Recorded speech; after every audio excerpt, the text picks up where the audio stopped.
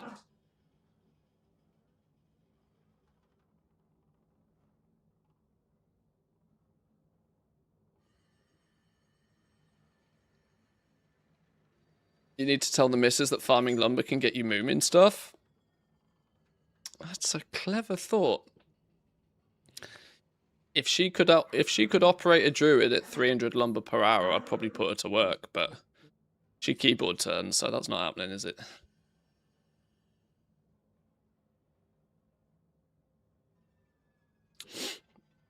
I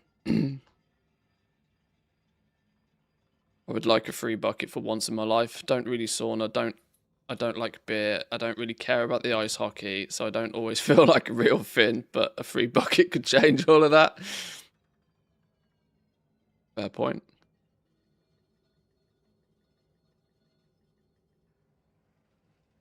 I like sauna. I like beer. I'll watch hockey.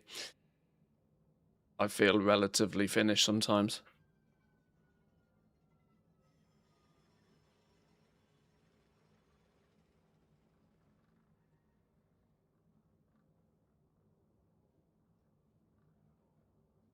I run a pub. I like numbers and I like money. Also like my WoW gold. I think this is the place to be. Sounds good to me. Do you run a pub or do you run a bar? Subtle difference.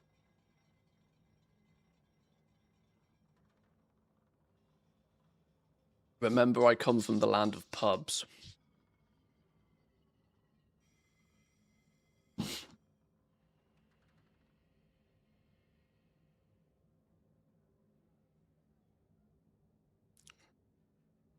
Finding a good pub in Finland is near enough impossible.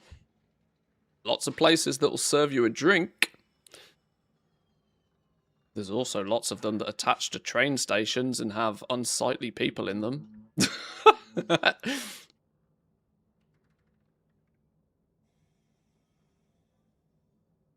Oh, 90k. Hello. Whoa, just a bunch of stuff. A whole bunch of stuff. Yoink. Hockey's more entertaining to watch. Football gives you more time to drink. Hard choice. True. But you say that. The fact that they split hockey into thirds means you get 2 half times. You get 2 breaks in the middle of the game. And when you're not allowed to take the beer back into the rink, that means you have to chug one. And that means you get the opportunity to drink 2 beers very quickly, which can often go to your head. So, you know, we find our ways. We find the ways. These dogs got no chill in them today, have they? No chill.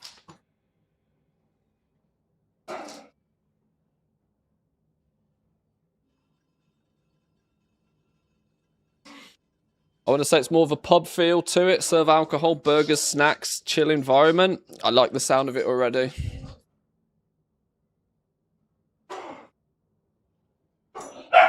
I like the sound of it already.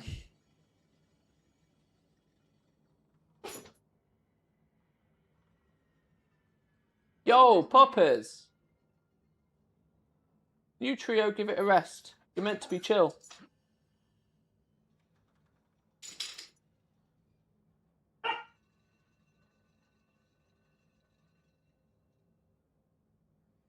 Thanks to the Decor, I've already made back 50% of what you spent on the tier 3. That's fun fact, I don't even have half of that tier 3 set. Even though Nax was a big thing for a while. Nax is multi-boxer heaven though. Now I have the opportunity to do it now, but I wasn't so 5 account Andy when Nax reopened. So I never did it enough to actually bother getting the stuff, the goodies.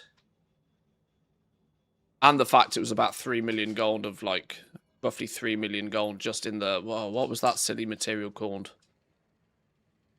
phalanx weave or something. I can't remember the name of it exactly, but some weird random material, wasn't it?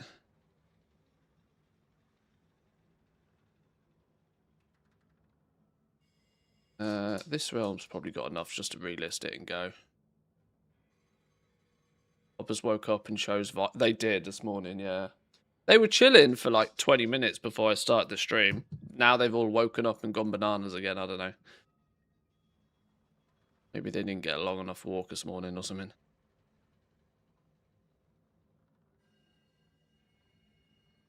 You're done. You need a few more goodies.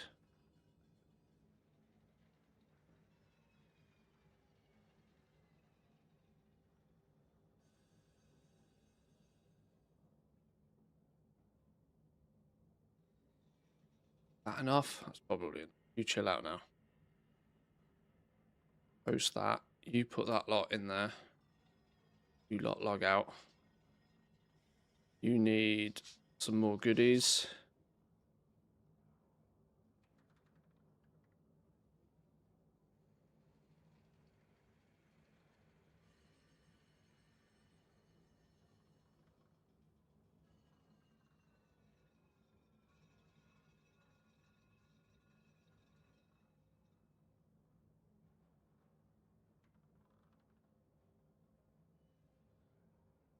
I haven't done any accounting on these characters for about a week now, so I'm not really sure how much gold I've been making recently.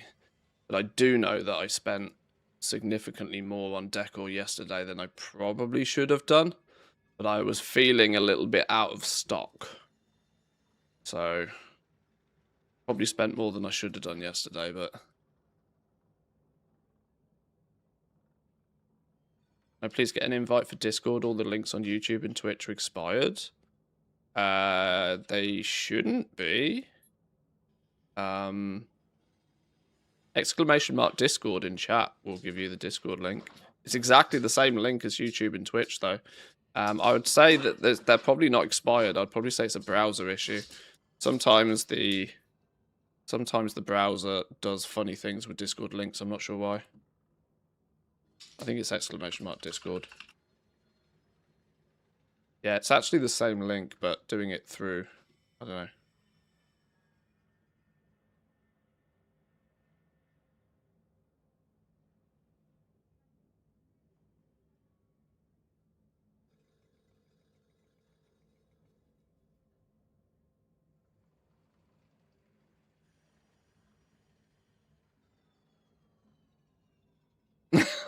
Honest, pure racism against Edge users? Well, they got to learn somehow, haven't they?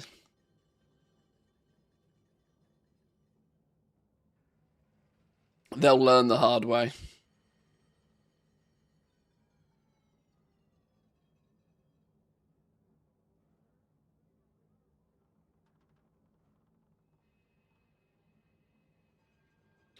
Nearly 50k on one realm. Little bit there. Little bit of goop.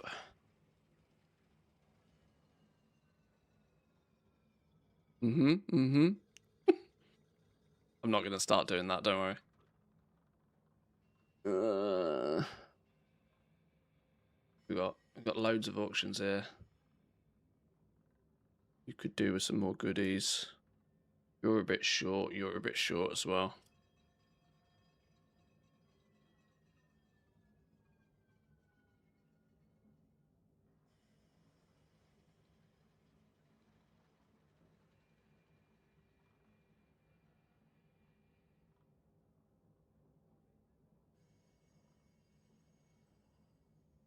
Gonna come back to WoW early. The old profession shenanigans takes forever. It's not the quickest process, no. But don't forget that farming lumber, craft even just one of everything, takes flipping forever as well. So you got plenty of time. There's not so much rush. Loads of time.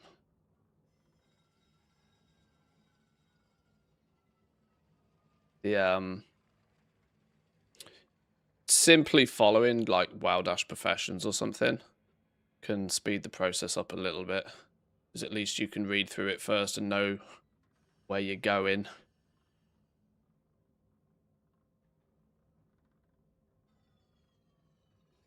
Did you get XP for lumber? You don't, unfortunately, no. It would be fun if you did, though.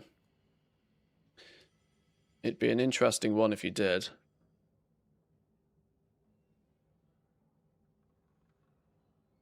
I'm now standing in Outland trying to flip a PvP zone to Horde. The Hala place. What flipping profession requires you to do that? I vaguely remember you have to do it, but I can't remember why. Is it for jewel crafting, is it? Don't forget, you only need to get the professions to skill 80. You don't need to, like, push them to 100.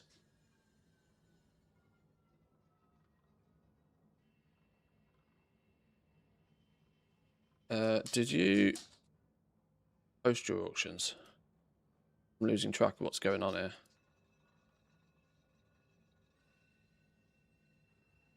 I did. So you're good. You log off. You go away. You're good. You're good. Post you.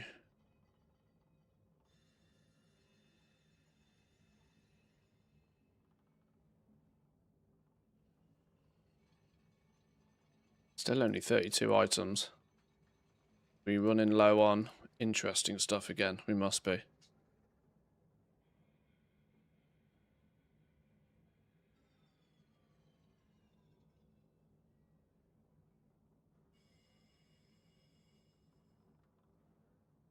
Feel like my lumber might pop off midnight launch. I know a lot of people with big pockets waiting for the new decor. It's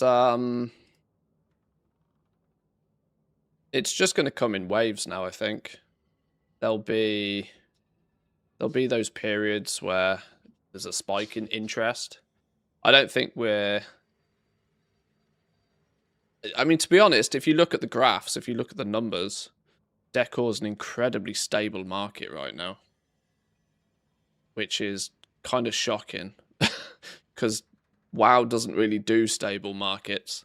Things are either tanking in price or things are exploding in value. There's usually not so much of a stable market for stuff. Certainly not in its, like, first 3 months of existing. It's kind of weird.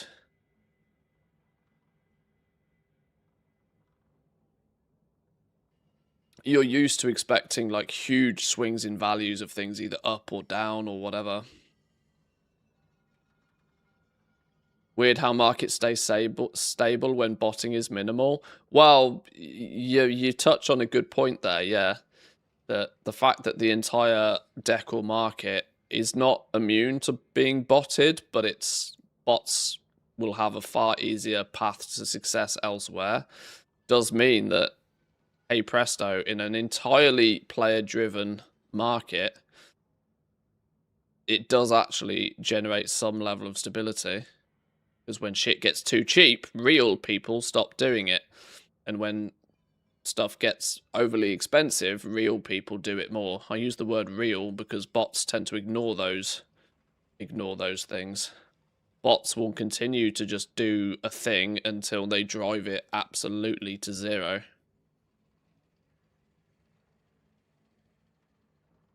Whereas most normal human beings trading their time for some level of some quantity of materials tend to give up when the going gets not so good.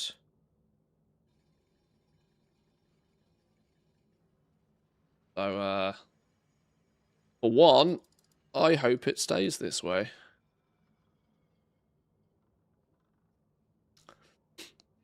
The flip side of that, though, is that I'm going to find it very difficult to get overly excited about above average numbers in Midnight when above average numbers are already obtainable.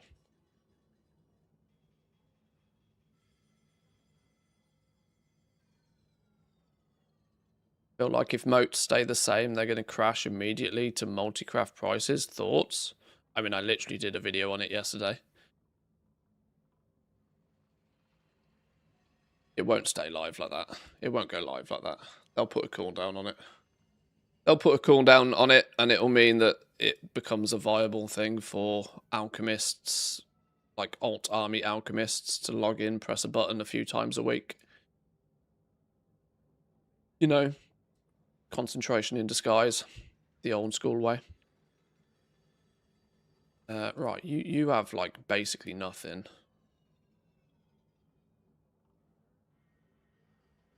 Now, here's a crazy idea. Can we do shortfall to bags on multiple accounts at the same time?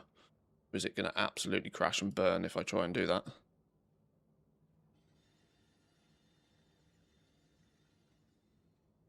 Probably a recipe for disaster trying.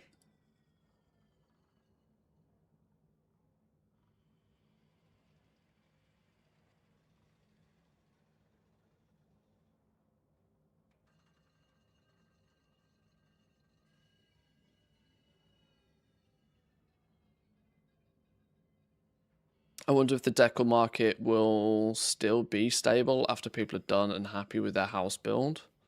What's the game loop after you're done building, the type of thing? Well, I suspect that Blizzard will have already considered this. Decor isn't going anywhere. Player housing isn't going anywhere. They have arguably put as much time, effort, and development into player housing as they probably would do an entire expansion. Meaning it ain't going nowhere anytime fast. So Blizzard will clearly have plans to keep people's focus on player housing for a long time. You're right. Some people will build a house and then be like, I'm done.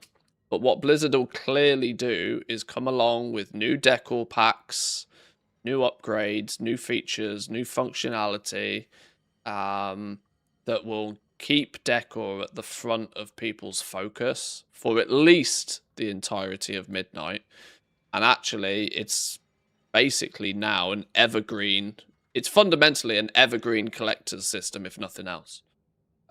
Much like pets, mounts, transmog, it's a new reward structure that Blizzard will absolutely milk for as long as they possibly can. So I have no worries whatsoever that the interest in it will continue long into the future.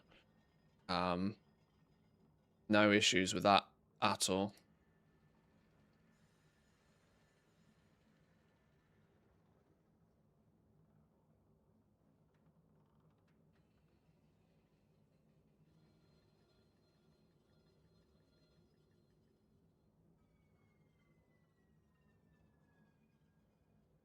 Yeah, the import-export feature will be massive because then your big content creators out there that spend a lot of time tinkering and making rooms and stuff will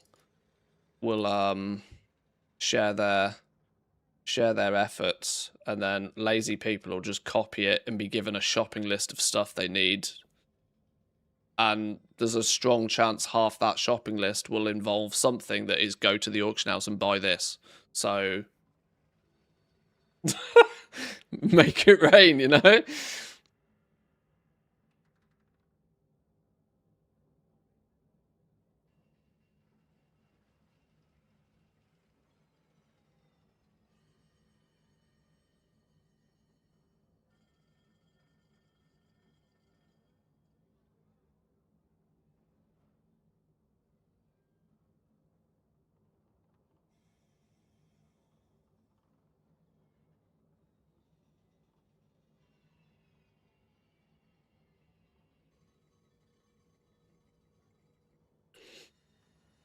When is the time to panic about balance? Well, the problem is there's no point panicking. There's no point panicking. There's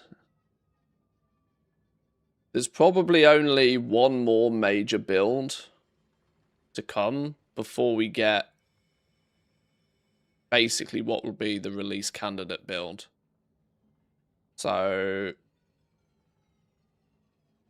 I mean, you have to, for reference, I've used this a few times already, but for reference, you've got to remember back to A good way to showcase this is back in before the launch of Dragonflight, when we were testing the Dragonflight beta, we did not have a functioning work order system until about 12 days before the expansion launched. Right? Not even, nothing more than flipping template graphics, nothing, right? And that was 2 weeks before the expansion launched. So the unfortunate reality is that they tend to Blizzard are often a build or two ahead internally than what we see to test. So often, for us, it probably looks like they're leaving everything to the very last minute. But internally, when they're 2 builds ahead, a lot of the problems we see now, they've kind of already fixed. It is usually the sort of cadence that this testing works on. So, in theory, we don't need to worry about panicking at all, because even stuff that looks broken should maybe have already possibly been fixed, and if we give them the benefit of the doubt, everything will be fine. But unfortunately, it is a bit of a trust me bro situation with the beta. You just kind of have to hope and pray that they have actually fixed shit. But I wouldn't worry about panicking about it. Hey, stop it. All we got to do is play the game as we see it, to be honest. Play the game as you see it. If things look as if they're going to be a bit busted, then, well, how do you utilize the fact that they're a bit busted to your advantage? Like Moxie on profession tools, I'm still convinced they'll add it. But what does the landscape look like if they don't? Well, if they don't add Moxie on tools, it just puts significantly higher pressure on getting those tools quickly. It will just speed up the entire inevitable process of crafting being a Zergfest. This is mostly why I want them to put Moxie on the profession tools, as it will mean that you don't have to rush, right? The nice thing that I saw about Midnight, and this is one of the things of them dropping the quality down to 2 ranks, and also the fact that we're not likely to see, well, I mean, it's 3 weeks basically, isn't it, before demand really kicks in for anything. That it would have been kind of quite nice if there wasn't this mad panic rush. The shuffle in The War Within manufactured the need to rush. It manufactured a need for players to do huge amounts of things to gain an advantage. And it was a time-consuming process to do, which is why it caused that rush. And a lot of people were object to doing the shuffle from a moral standpoint in the first place, that it was a bit sweaty. But secondly, they also didn't really want to rush. It could very easily be argued that deleting the ability for people to shuffle their professions makes it more friendly to everybody, because it takes away that need to just absolutely gigazerg the professions. Whereas if they don't put Moxie on and putting Moxie on the tools will slow people's progression down. You'll be able to say, right, well, this is roughly how much Moxie you can get per week. And then you'll be able to say, right, that it probably takes 2-3 weeks to get all of your tools. And if that becomes the bottleneck to you being able to min-max guarantee something, then you've got a lot longer to do everything. If they don't put Moxie on tools, it just becomes an absolute Zerg fiesta. You'll have people running around on day 1 with fully optimized epic gear, massively being able to overproduce and undercut everybody else that hasn't. It'll be an absolute clown show. An absolute clown show. And in that scenario, the best way to take advantage of that is to sell shovels, which is, if everybody is going to feel the obligation to make epic level profession tools on day one, then you want to look at what those materials are and do the best you possibly can to go and get as many of them as quickly as you can. Skinning will be an absolute fiesta if they don't put Moxie on profession tools, for example, because a lot of the profession tools use the epic skinning materials, which are limited, by the way, very limited.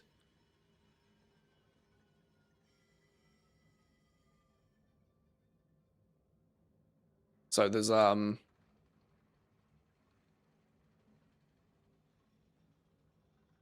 to be you kind of have to look at the options of how's the game going to look, how's the game going to play if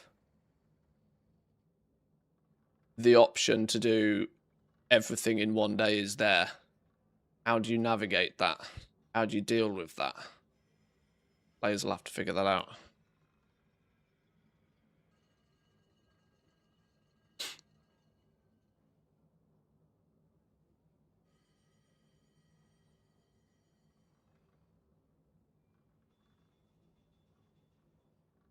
Not putting Moxie on profession tools, for example, has massive implications to those people who choose not to pay more for early access.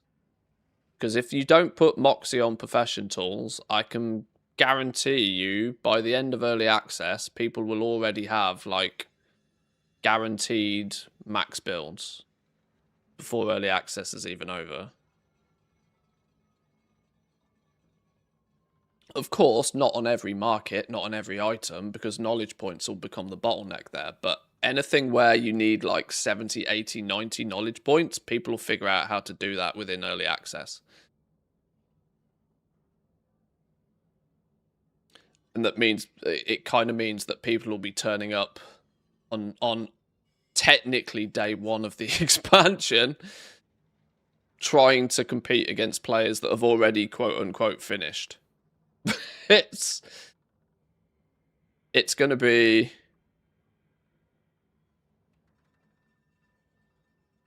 a clown fiesta. That's basically the only way to describe it. I mean, it'll be fun. It'll be fun. It'll be chaos. I find enjoyment in the chaos. For the most part, when chaos is going absolutely bananas, I just like to sit back and watch it rather than dive in. But it will be an interesting social experiment. Be interesting to watch it play out.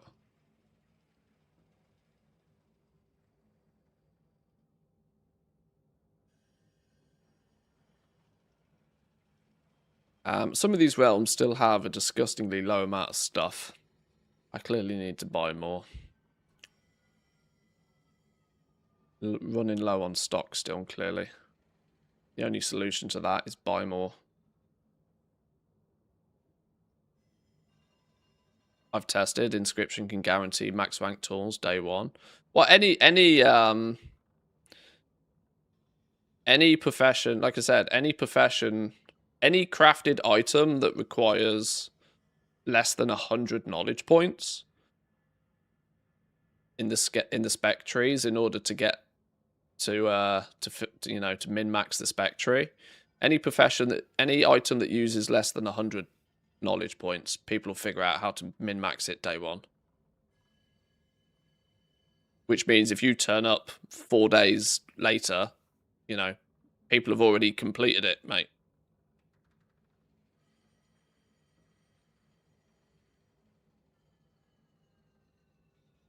I don't. It's not inherently that much of a problem, but in my mind it's slightly counterproductive, because the reason why Blizzard is trying to, they're pushing for simplicity, but they're going to.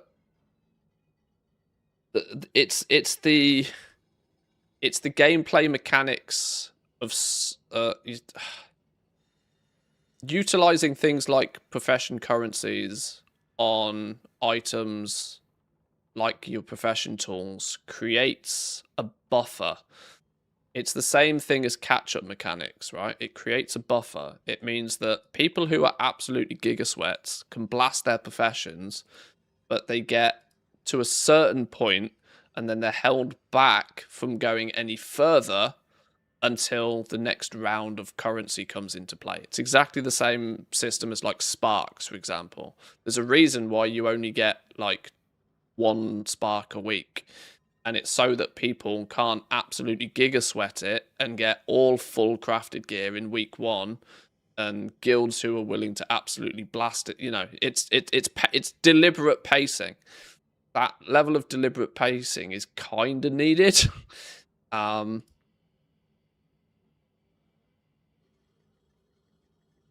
Taking away if they go the route of taking away Moxie from the profession tools completely, removes that natural pacing, which basically makes it a Zerg Fiesta, which puts it back in the exact same position we had at the War Within that so many people hated.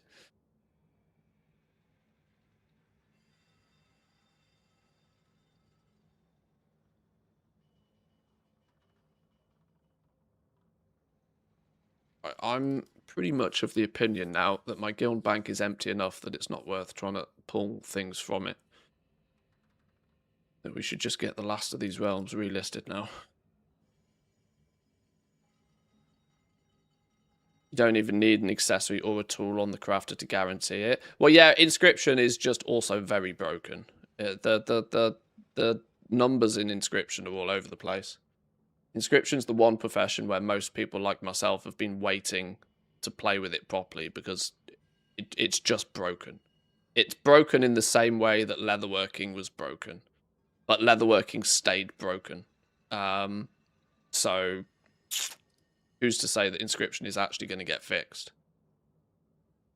I don't know why Blizzard feels the need to have one profession that is violently out of tune with the rest of them. Like, it looks like inscription could be that profession, whereas leatherworking was that profession throughout the War Within. I don't understand. I don't understand why they're doing it that way, but they are. So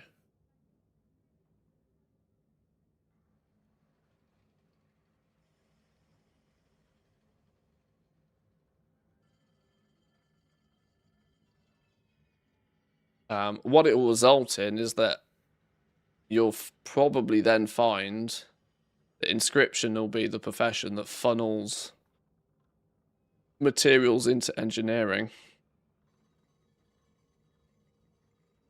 Would be my educated guess there. Because engineering's actually, believe it or not, one of the more interesting professions, due to the fact that two of their major consumed parts in crafting basically everything have to come from recycling. So engineers have to understand what's going on with recycling. It's, you know, it's a similar thing as like jewel crafting and their prospecting, that you kind of just you kind of have to pay attention to what's going on with this like material production element of it to get the best out the rest of it. So in that regard, engineering could actually end up being quite a fun one to play with. How would you decide between two professions if you had to choose between gold and maximum value?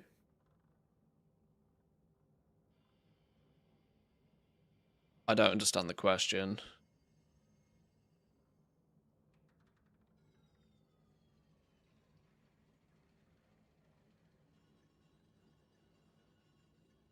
Gold is maximum value. I don't understand.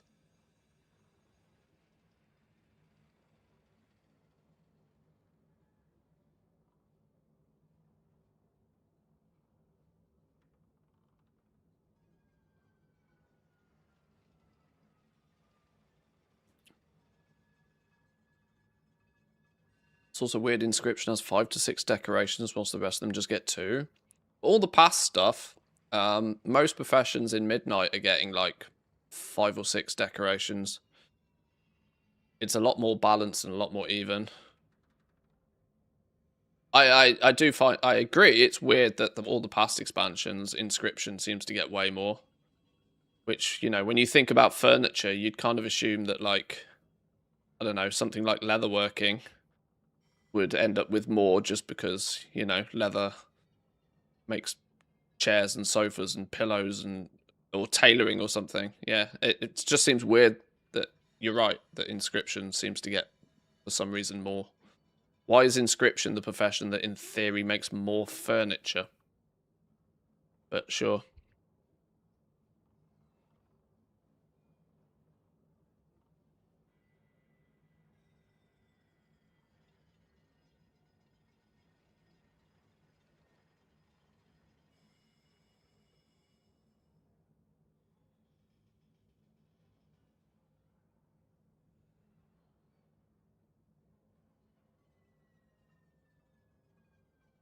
Inscription is the least used profession.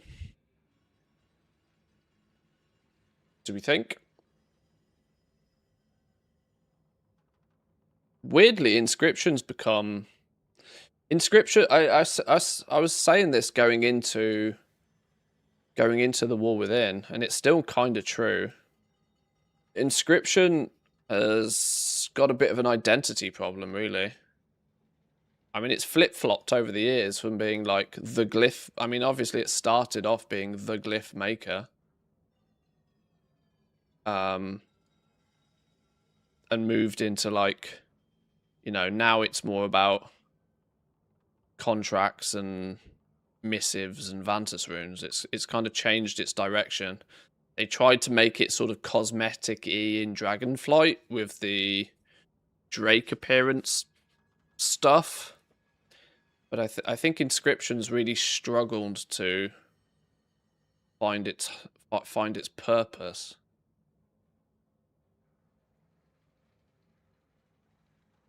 All the other professions are pretty solidified in what they do and why they exist.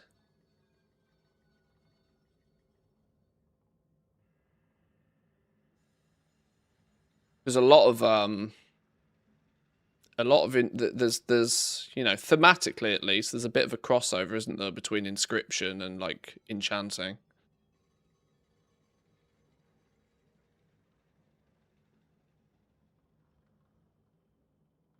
Inscription works with wood, makes sense that they make the bookcases and the shelves and stuff. I suppose, yeah. Yeah.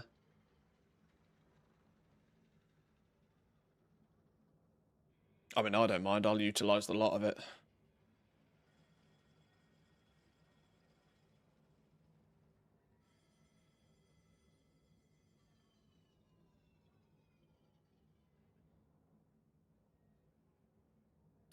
It could revive glyphs. It's odd that it's been given such a backseat.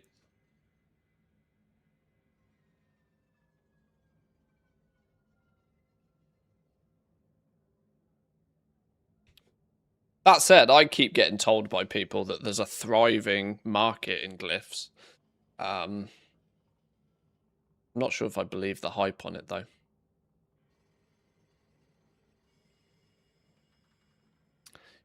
Identity was kind of lost when glyphs became fluff, yeah. Well, they not only, you know, sidelined glyphs. Not only did they sideline glyphs a few expansions ago, then when the region-wide auction house kicked into play, it kind of nuked them real hard, real fast. And they never really came back to life particularly, did they?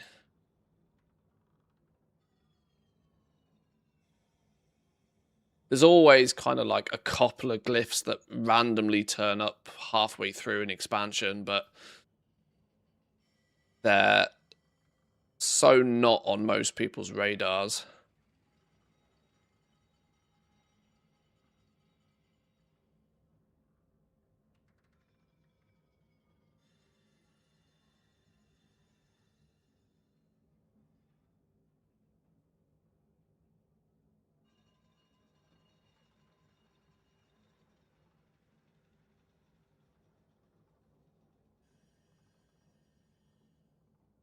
WowAnalytica.com. The hell is this?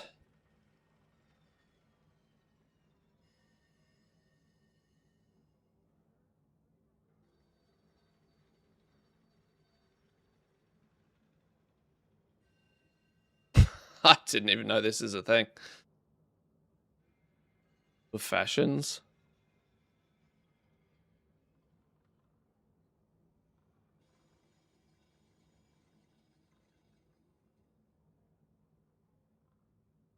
That's quite funny. Wow.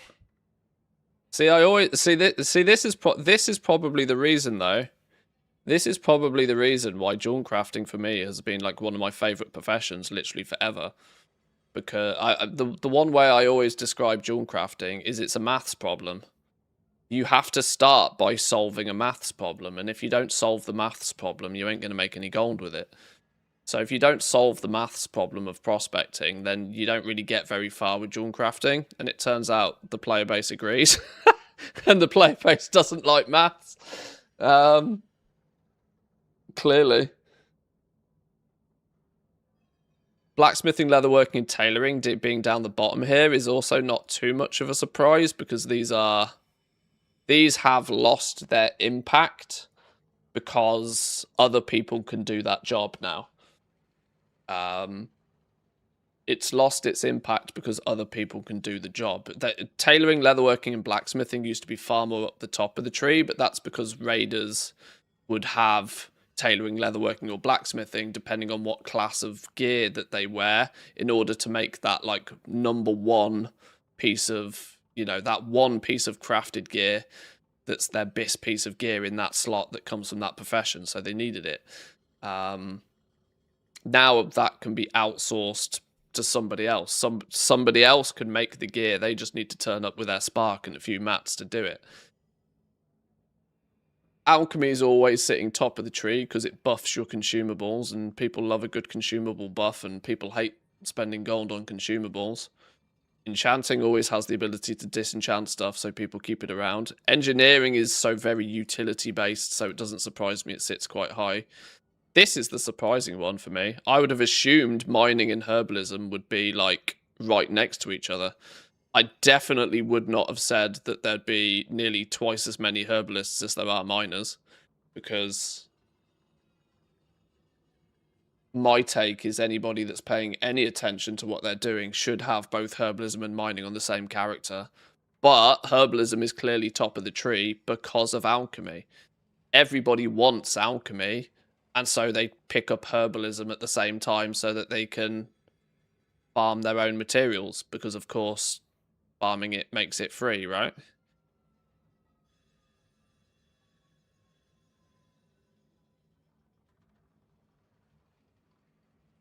If you look at the people's item level and the content done on the server, the data is from Shadowlands or something on this site. Oh, it's probably not up to date. I mean, look, Widowbloom farming guide. This is all quite old. This is all Shadowlands stuff, but which means this is, yes, also clearly probably not totally up to date, but I could understand it not being too dissimilar from this.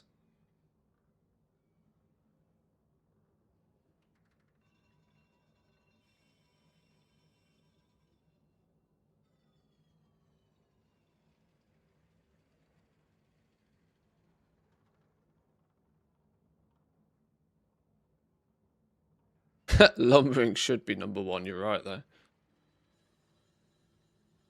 That it should.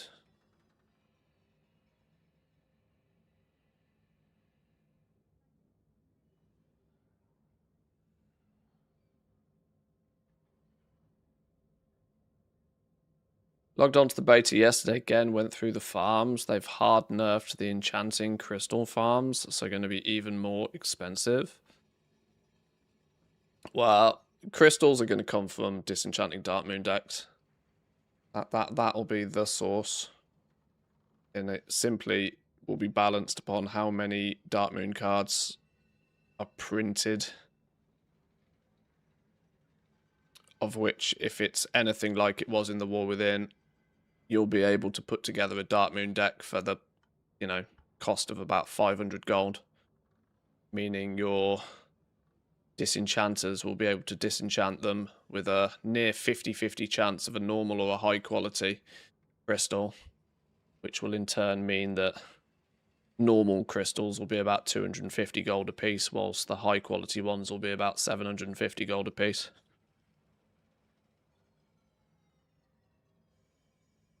Give or take. There won't be any need to farm epics.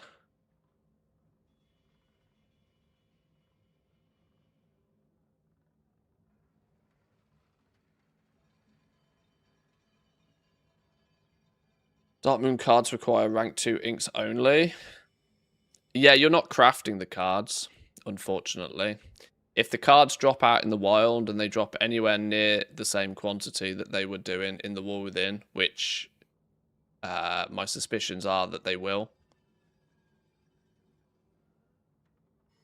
There were when they pushed the pre-patch event to the live servers over on NA, they accidentally left the Dark Moon cards on the loot tables of the mobs in the Twilight Highlands, and for a few hours people were able to farm up Dark Moon cards by doing the event and put them on the auction house, and within a matter of a couple of hours there was flipping loads of cards.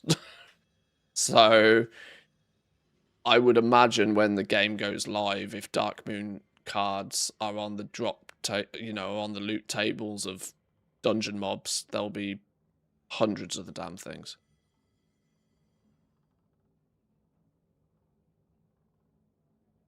It all balances on just how scarce the Dark Moon cards are. I unfortunately do not believe that crafting the cards is going to be a great opportunity. Just by proxy of the fact that if the cards can drop in the wild, it kind of nukes any chance of crafting them. We've seen this happen a few times over now. If cards can drop in the wild, there's basically never value in crafting them. The only reason there's value in crafting them, if crafting them is the only way to make them.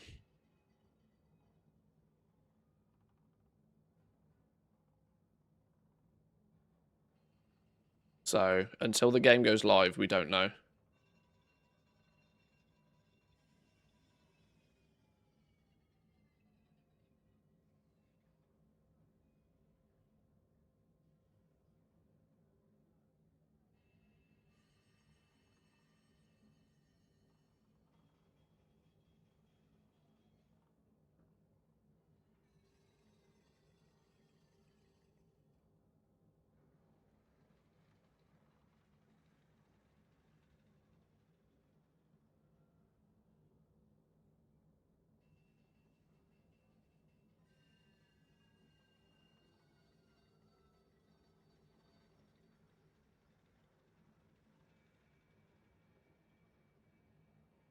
Why would you give the opportunity to craft the cards if you can get them from the outside?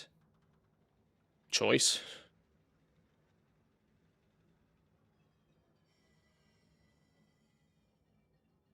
But we've seen this don't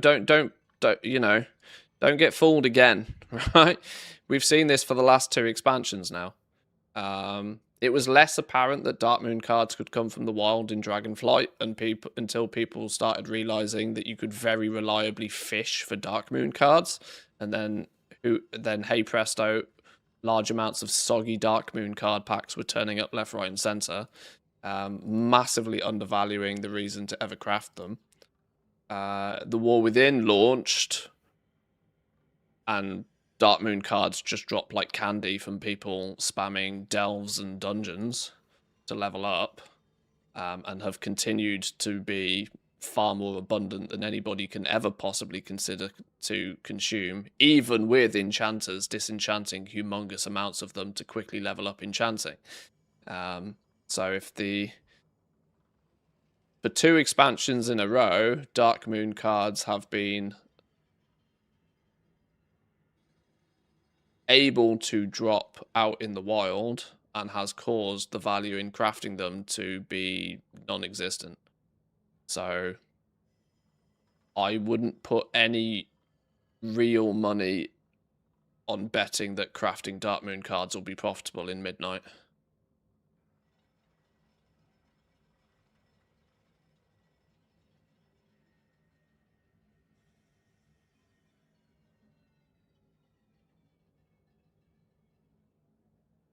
That's just my take on it, at least. Feel free to disagree.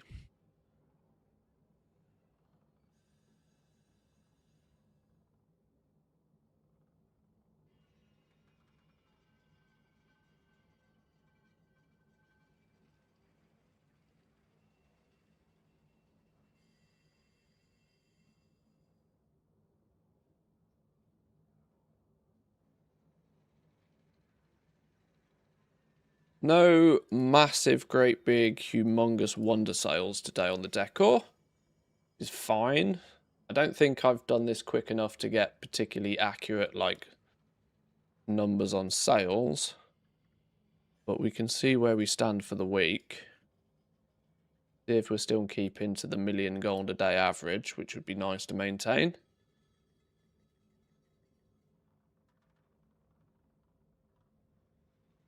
But a couple of pretty good days over the weekend, so that will probably help.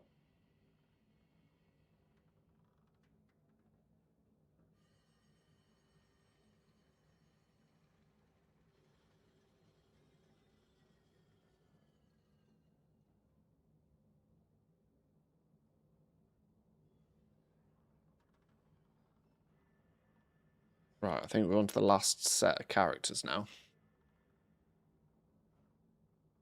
Oh no, shit, a few more. I was further behind than I thought.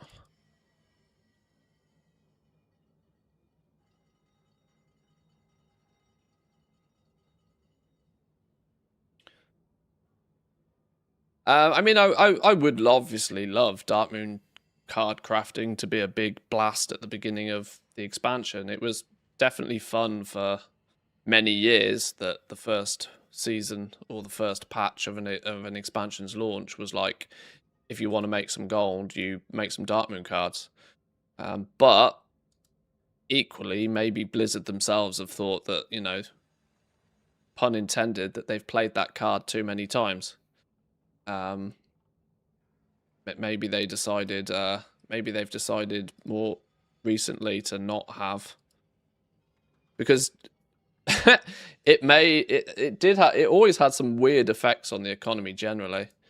It made the price of herbs just astronomical, with every scribe milling all the herbs, crafting all of the inks, making all the Dark Moon cards. For a couple of expansions in a row, it made herbs like 3 or 4 times the price of ore, which was always funny. Even though Dawn Crafters were standing there going frantic with the ore, there was so many herbs being consumed in the first couple of weeks. But I mean, that's obvious. That was obviously always really good news for the herbalists and miners.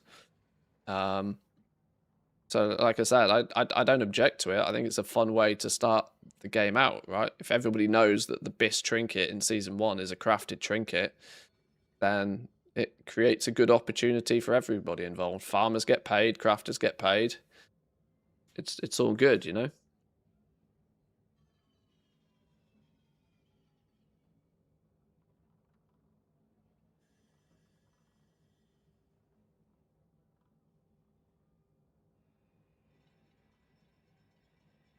It became a bit of a tradition, honestly, to make like 10 million gold at the beginning of an expansion, crafting and selling Dark Moon cards. And then, you know, 6 weeks into the expansion, you just sell up, close shop, and just sit pretty for the rest of the expansion. That was like a great opportunity. And like I said, if you didn't want the hustle and the bustle of crafting the cards, you could make an absolute packet by just going out farming the herbs.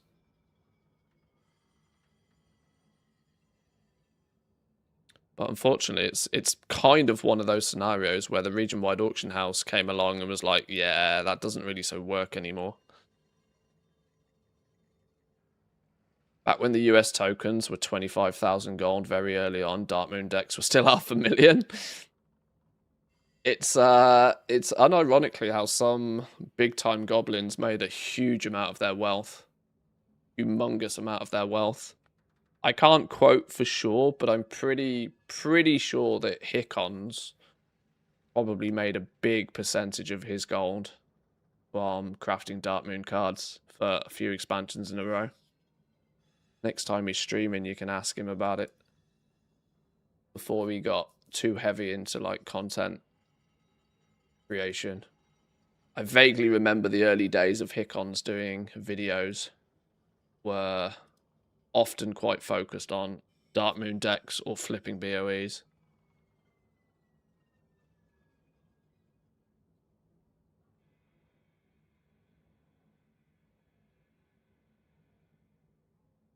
Because, of course, back then it was all server specific.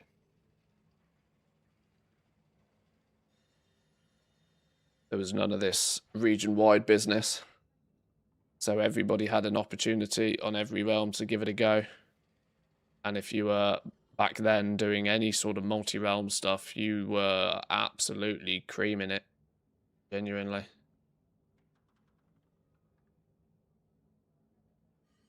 It's why people like me and Elon and Kachak and stuff are constantly pushing people into the direction of get used to the warbank, get used to multi-realm flipping, or just multi-realm selling in general, because that's the direction stuff's going, right?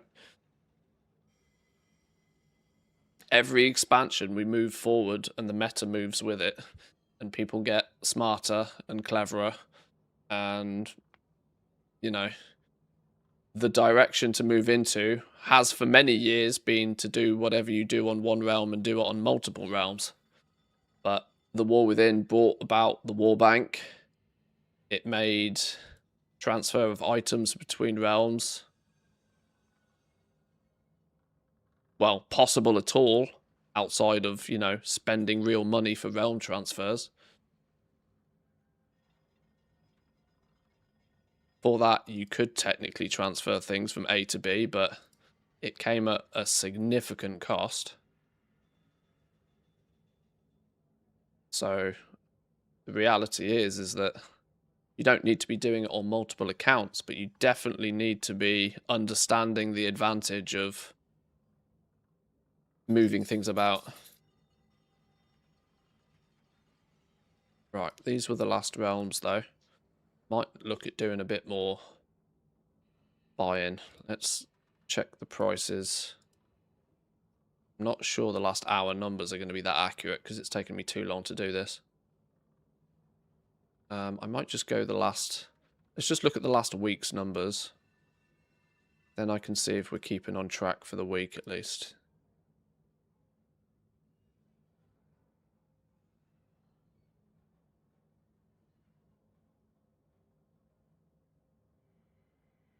Where's me calculator?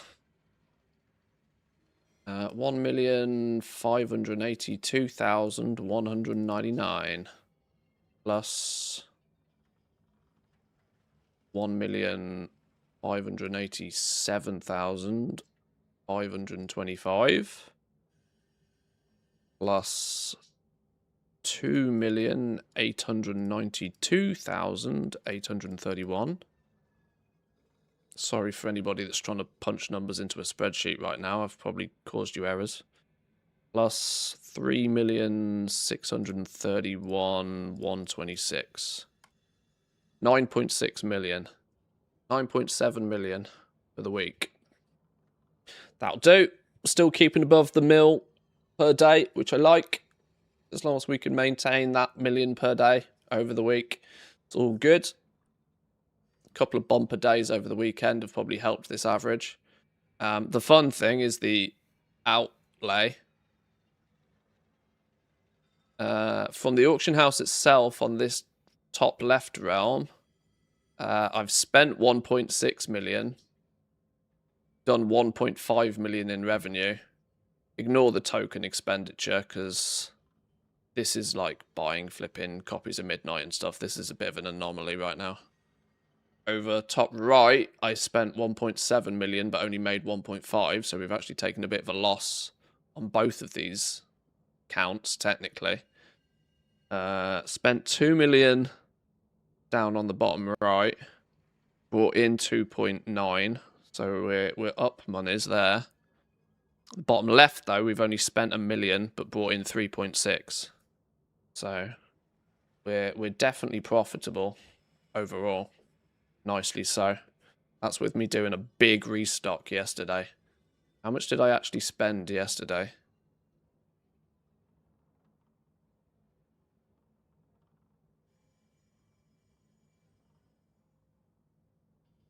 Uh, 1 million, 1.7, 2, 3, 3.6 million I spent on Decor yesterday. That's probably why.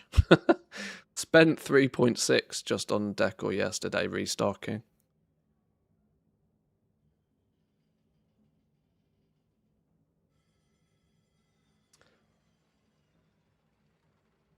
My hot take is Professions is just a bait. Most profitable is 8 tunes simultaneously on 8 auction houses. I mean, flipping is always how you turn tens of millions into hundreds of millions. That's no secret. But you don't get tens of millions without doing farming and crafting. So you got to go one step at a time. You got to work your way up. You got to exchange some time for some gold initially.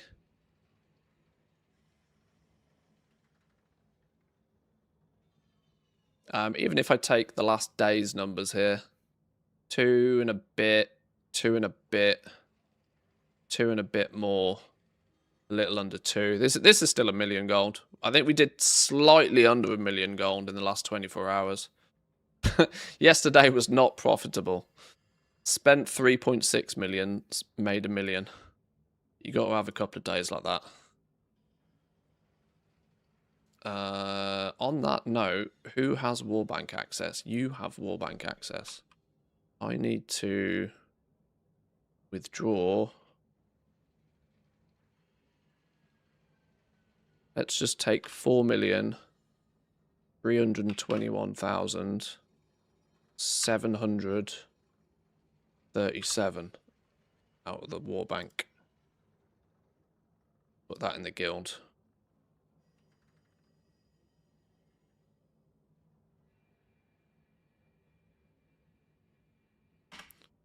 $4 million in there.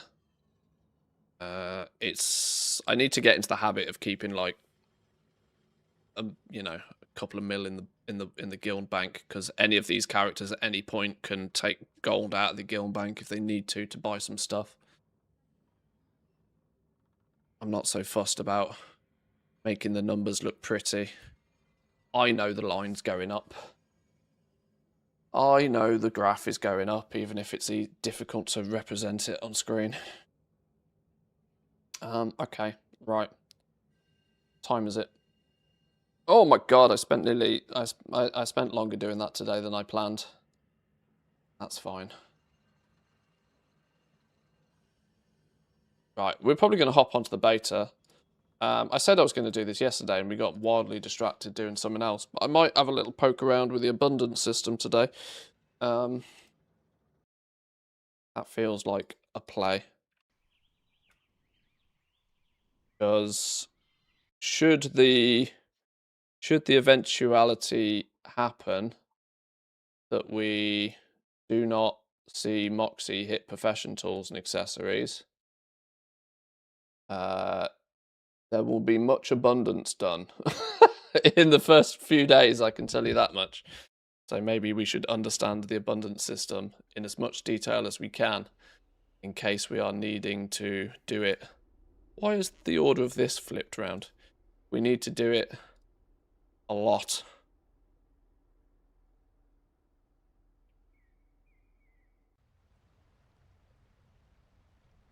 So we'll go and have a poke around with that in a minute. Right, give me 2 minutes, boys. Whoa, white balance on my camera's completely out of sync. Right, give me 2 minutes, boys and girls. Quick ad break, and I'll be back in 2.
Alrighty. Okie dokes. Okie dokes. Right, beta time. Which is the abundance zone this time. The one in this zone. Nice. Don't have to go very far. Do you still have to do the prerequisite quests before you can access the abundance system? Maybe we should check that out first.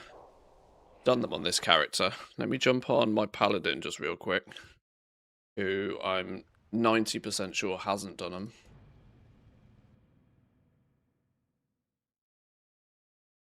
They made the breadcrumb quests unlock the mode count wide.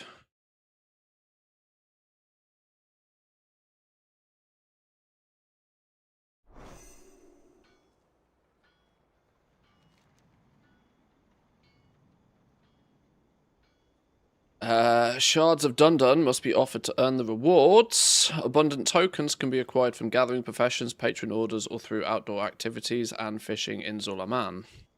Okay. It doesn't showcase to me... Well, I don't have any of the shards, but it does appear that it's straight away just able to be done. So that's going to help alleviate some of the confusion we saw about this system.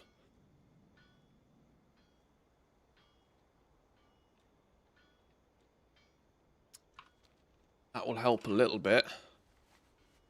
Obviously, it's difficult to test when I don't have any shards then on this dude.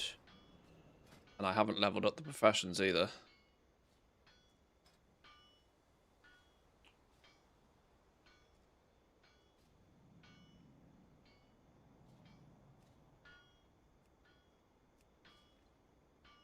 Provides some materials, not all. Do they show in the rewards a shard of Dundun, or is it just a random proc? It looks like it's just a random proc, isn't it? Okay. Well, that answers that question. We can, in theory, go start doing it as long as you've unlocked adventure mode, which is concluding the campaign on at least one character.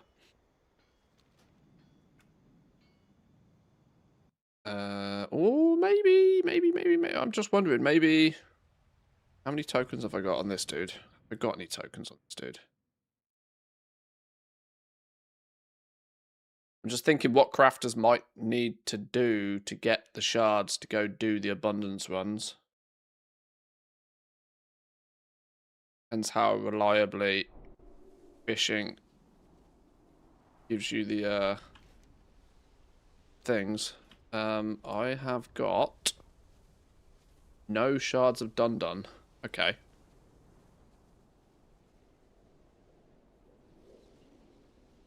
Well then, let's go Zulaman. Let's do fishing. Fishing trainer is over here.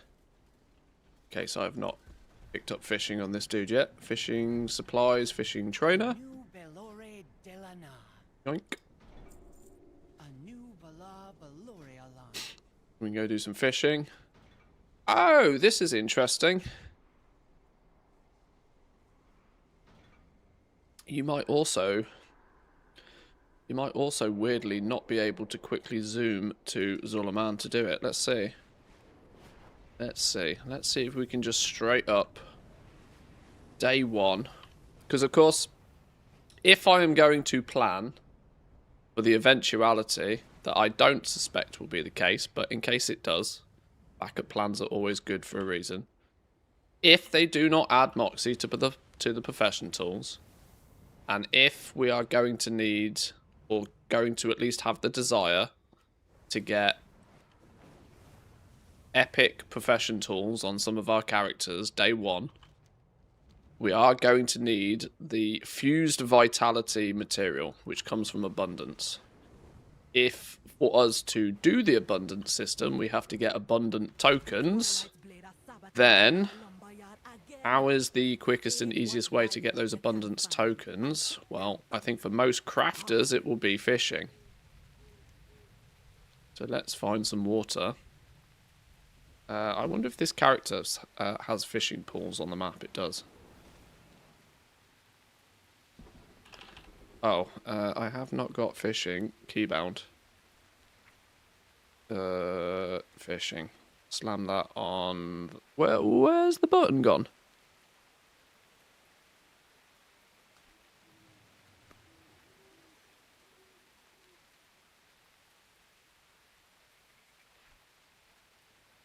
Why are half my bars not showing?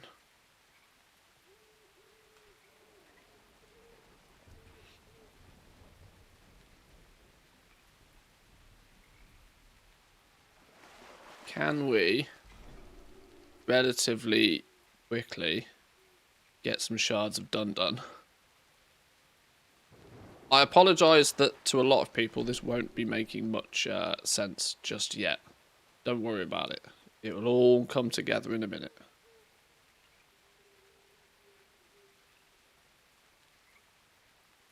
Fishing is April Fool's yet? I know, right? Fishing in the rain. Who would have thought it?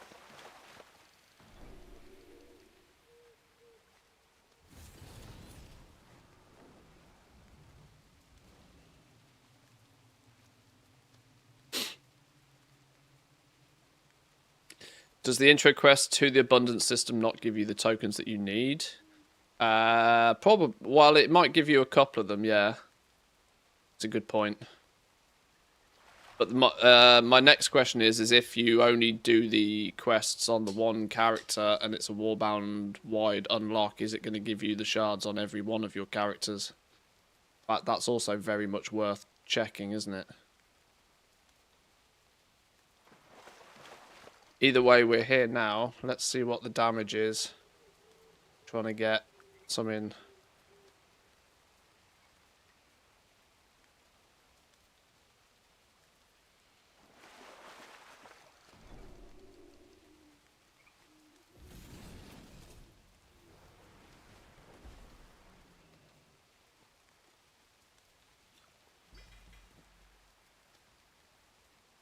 Shard of Dun-Dun, look. So treasures also becomes another option, which could actually end up being a better and easier option in the early days. Because in the early days, there will not be anywhere near as many people picking up the treasures for the very simple fact that people won't have unlocked them yet. The abundant tokens are not, in fact, abundant.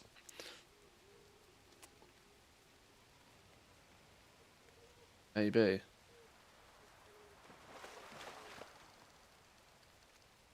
I want to see one from fishing.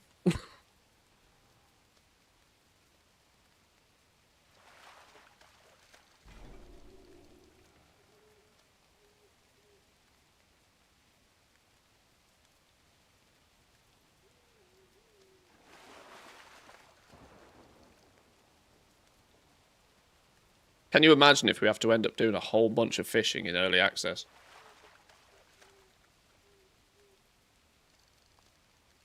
Damn.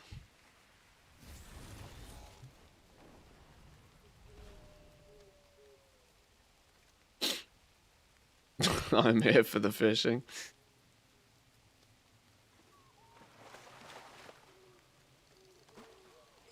Need to copy my UI over from retail now.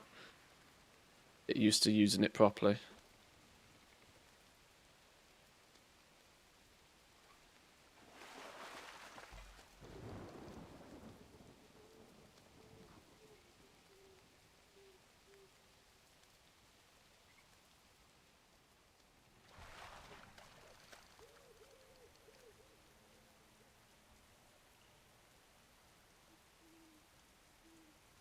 Alien dude that was called Freddy a dum-dum all the time. Damn, I'm old.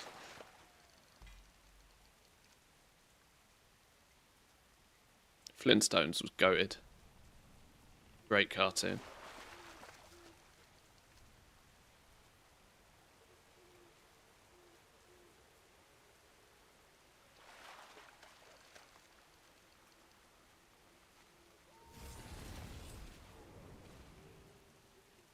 Well, I can already say that via fishing, the the abundant tokens don't feel all that abundant. This isn't the greatest perfect test, because I have already unlocked the abundance system and done a bit of it on this character. I've just clearly run out of tokens. I will replicate the same thing on one of my other characters to try and get a more accurate day one example, but I just want to get my bearings again with the entire system as a whole before we try and optimize it. Learn first, optimize second. If you try and optimize before you've learnt it, you fall flat on your face. The mount bind on pickup or bind on equip. I don't know. I'm aware there is one, but I've not looked into it in detail. Nor have I got one. I am skilled 20 in fishing. I have spent about 4 minutes doing fishing on the beta in its entirety.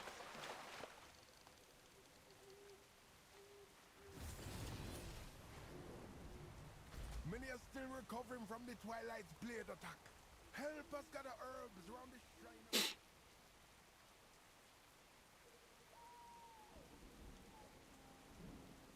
Part of me would probably like to not get it on the on the beta, because that will steal all of my good luck, meaning I won't get it when the game's live.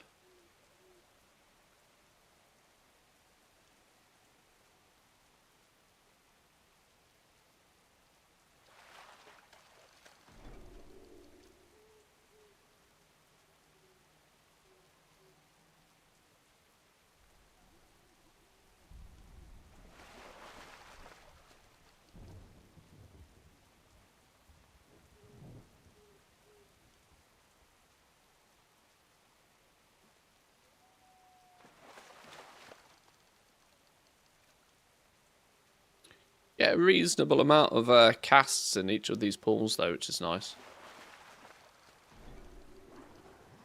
Blood Hunter. Kill it. Nice anti-fishing bot mechanic there. Love that.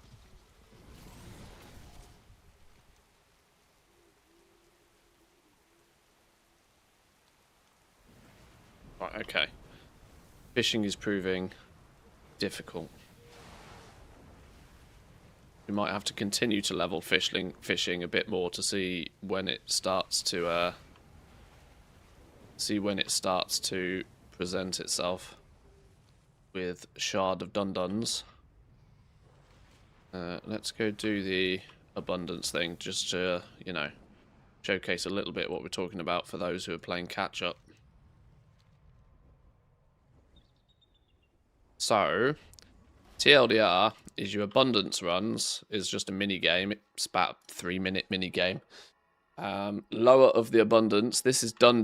This is whose shards you're collecting. You can speak to this fella and you can choose to just harvest it, which is in essence basically just playing it for fun.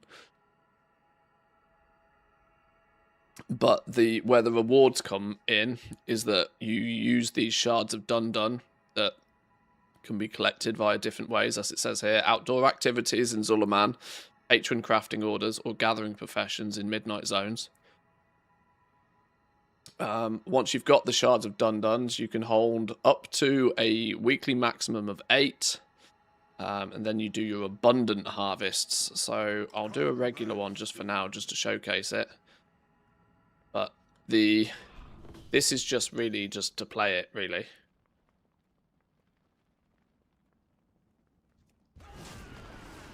You come in, you kill things. You have a little timer. It's literally 3 minutes. Everything you kill drops some abundant harvest. Run around, collect your harvest.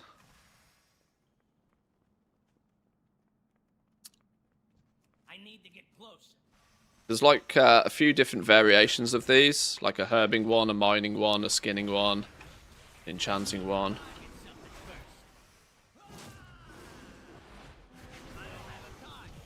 Then once you've collected all your harvest, you drop it off at these altars. And you have a contribution. I need to talk.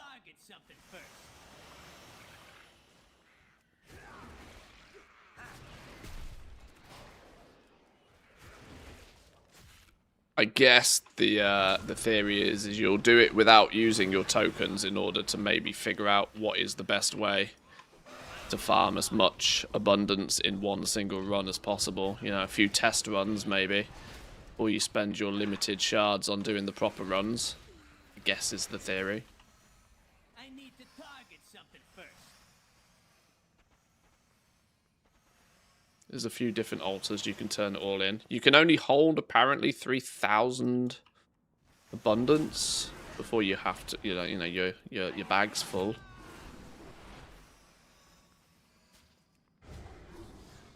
Hey, that's too far away.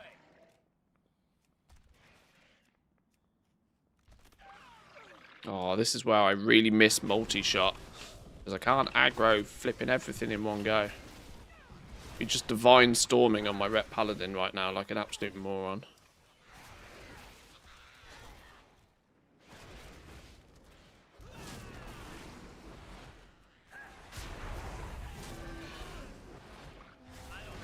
What do these do?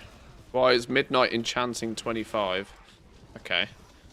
So if you have the Jewel Crafting 25, Enchanting 25, that's interesting. I've not come across those before. I don't have either of those. Well, I do have Jewel Crafting, just haven't got it leveled up. I need to target. Oh shit, like 16 seconds. Make sure you hand in your abundance before you run out of time. And this buff shows your tier. The more you harvest, the better you do, the more like movement speed and stats and stuff you get.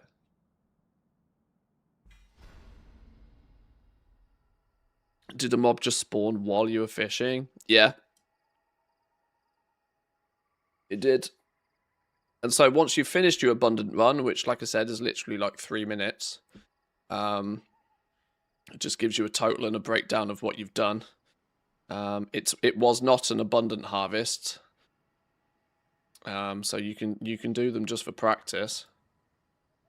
There's also a weekly quest, the Abundant Offerings, to get 20,000 points in abundance, which gives you one of your overflowing abundant satchel. This is basically a pinnacle cache. Some reputation once a week, earn your shards for delves.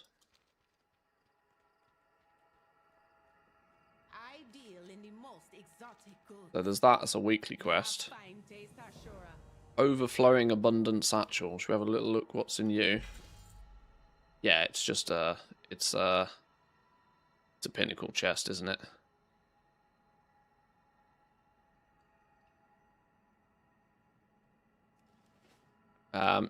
Chell the Chip is also the vendor for this. The reason why this is important is because of this fused vitality.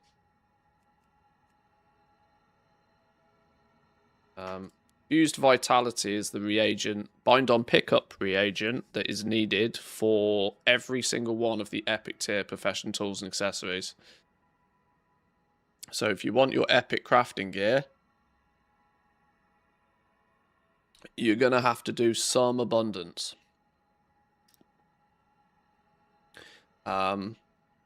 You only get the unalloyed abundance when you do the proper abundance runs, of which per character you can only do 8 per week. But we did a practice run there. Practice runs are just for the purpose of quests, just for the purpose of, well, quite literally practice. But now we can do an actual proper one. How much unalloyed abundance do I already have? I probably already have some on this character. Where's it stored? Where's it? Okay, maybe I don't have any. Do I not have any at all? Okay, apparently I don't have any at all. Right, let's do an abundant harvest then. Go. Now it's for real. Go.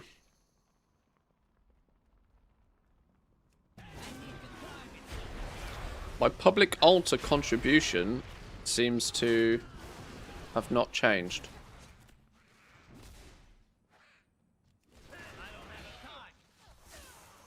That's interesting. Why has that not changed?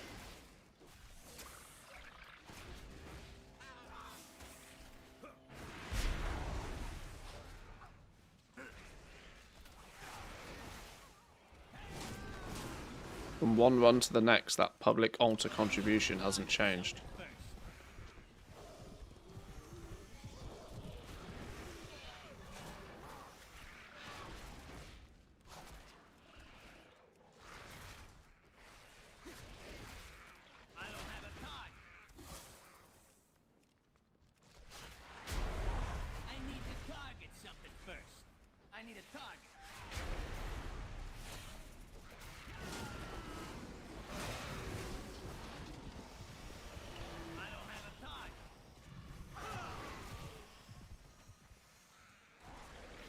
Things like your pickup radius increases when you tear up. See, one of the stats here is pickup plus 3 yards pickup radius.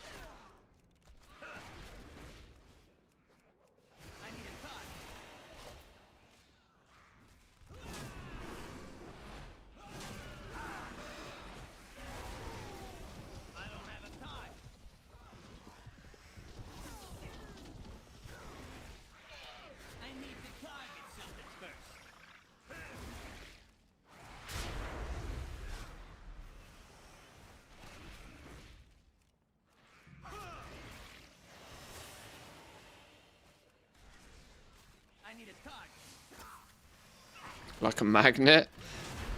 Somebody's a fan of Vampire Survivors.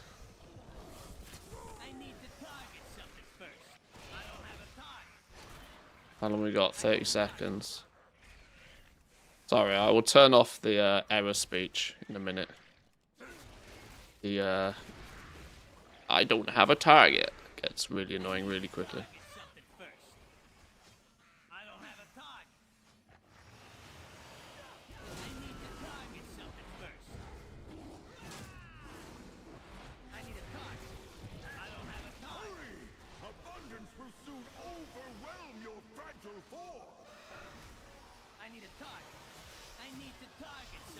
Right, there we go. How did we do? How did we do? Right, so here we go. 600 unalloyed abundance, 20 void light mail, some coffer key shards.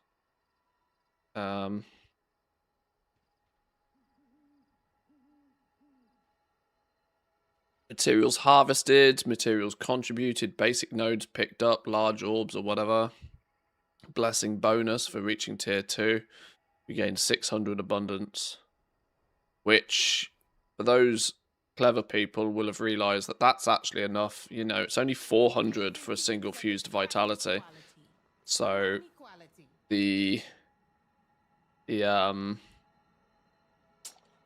whilst all crafters who want their epic profession gear are going to have to do some of this, at least the way that it's balanced as of right now, you're not going to need to do much of it. You know, if I did that twice with 2 shards, it's going to I would get 3 fused vitality, which would be enough for all 3 pieces of my epic gear in arguably 6 minutes, plus however long it takes me to get the 2 shards in the first place, which might be possible to get a couple of shards for free just by doing the intro quest to this on each of the characters as well. So most people who have looked at this so far have come to the conclusion that, sure, you got to do a bit of abundance for your fused vitalities, but it's a 10-minute job. It's not really a journey. It's not really a grind. It's pretty straightforward. Are those account wide? And fused vitality is a bind on pickup. Oh, you mean the currency, the unalloyed abundance? It's no idea. No, it's per character.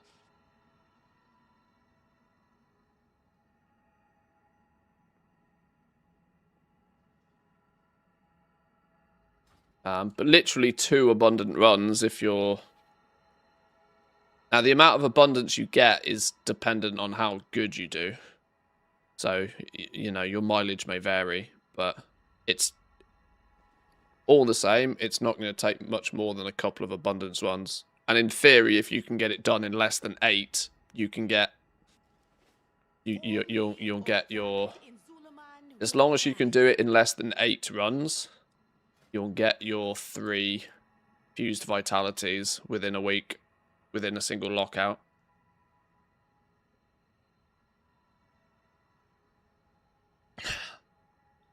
Pickup radius increased when you tear up. Subscribe for more dating advice. Oh, God.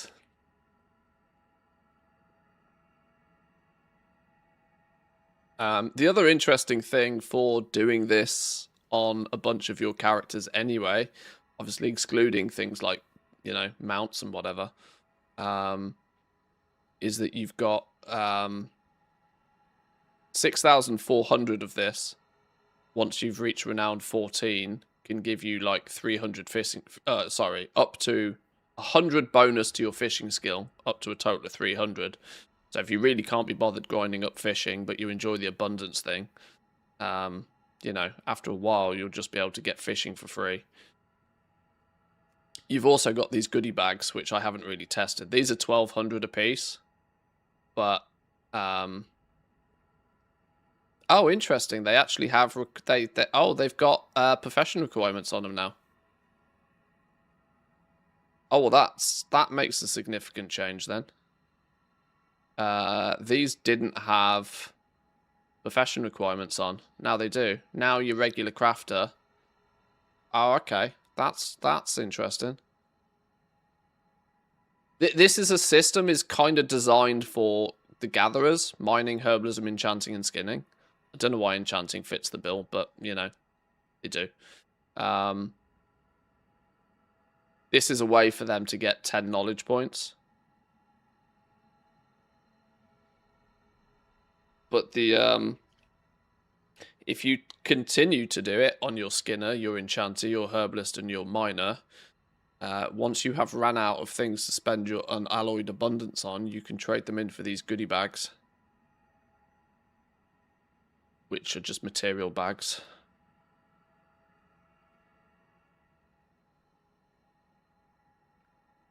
Tailoring should be the gathering spec, not enchanting. Yeah, I kind of agree. I kind of agree, considering tailors are the ones responsible for gathering cloth. Yeah. Will there be a tank or a healer version like Torghast, or just one version? Just one version, to my knowledge, but you can group up, I think, to do it as well.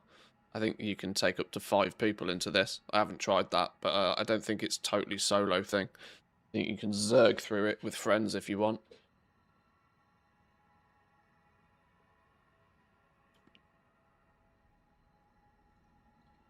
But yeah, it's mostly focused towards gatherers. I haven't done this.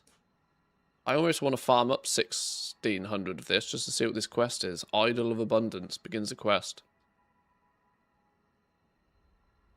We'll probably figure that out really.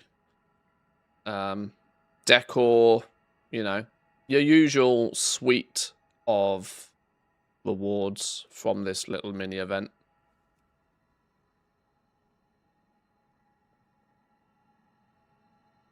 Increases the chance to catch lucky lowers for 30 minutes. Increases the chance to catch blood hunters for 30 minutes.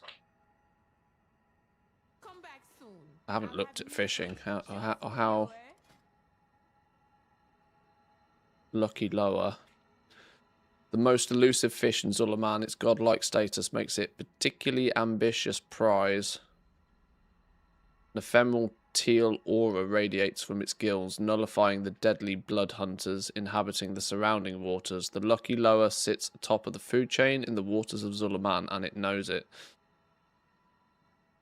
Rare and tasty fish is an important ingredient in cooking many midnight cooking recipes. What was the other one? Blood hunter. Blood red with scales angled for speed and brutality. A creature built on the thrill of the hunt so much that its spirit has been known to hunt the very anglers that reel it from the waters of Zulaman. Gloriously dangerous reminder to keep your wits about you. Catching a blood hunter has a chance for their spirit to come back for revenge. Fight off the spirit for bonus loot. Luring blood hunters increases this chance. Also commonly used in feasts.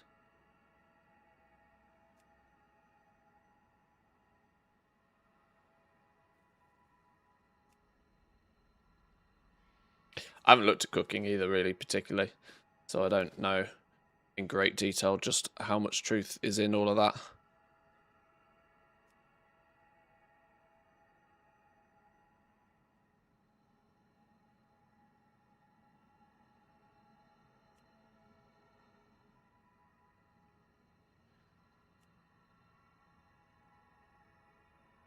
Big old stick of butter and pouch of spices. They're both vendor mats. You can get skill from just vendor mats.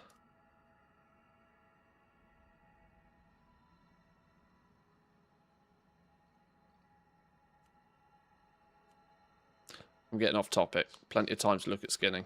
Right, what I want to do then is figure out...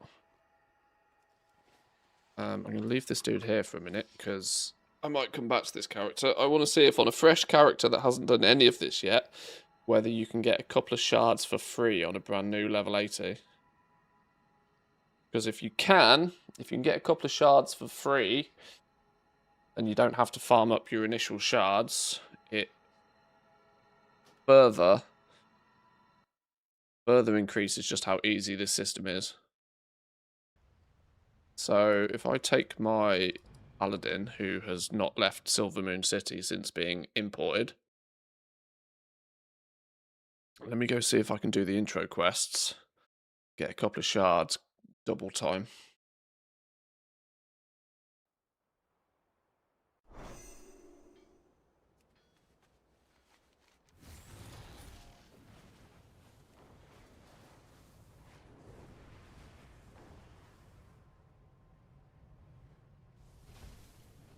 Glory to the Sindori.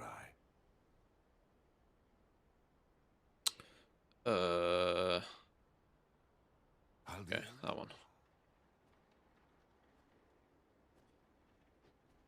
And it's time to look at skinning. Closes off cooking. Did I say skinning? I don't know. I spent far too much time playing this game in the last few weeks. My brain's mush.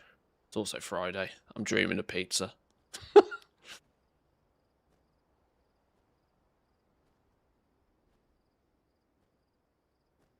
Time for some lights yet?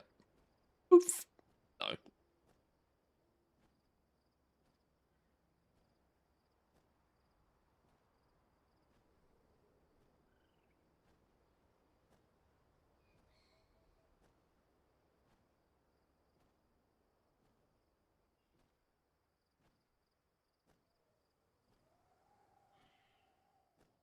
I mean, I'm almost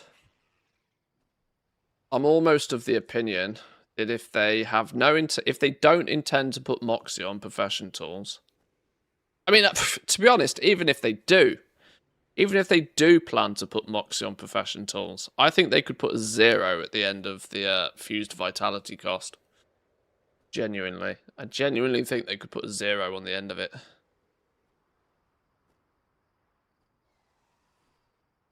The fact that you can get 400 abundance in, like, I got 600 abundance in one run then. Which is basically like you get the special material to make an epic piece of profession gear in 1 3-minute abundance run. Now, not often would I promote adding a grind to the game, but don't know, 1 3-minute minigame run seems like not a lot of hard work for what is meant to be your best in slot piece of profession gear, you know? I know they want to lower the barrier to entry for this sort of stuff, but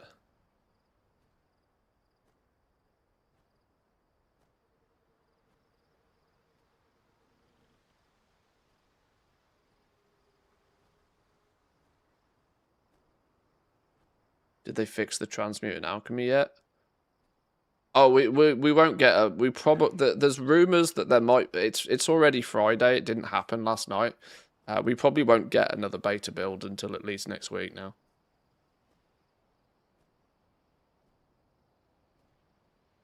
Updated builds only happen once a week, if that.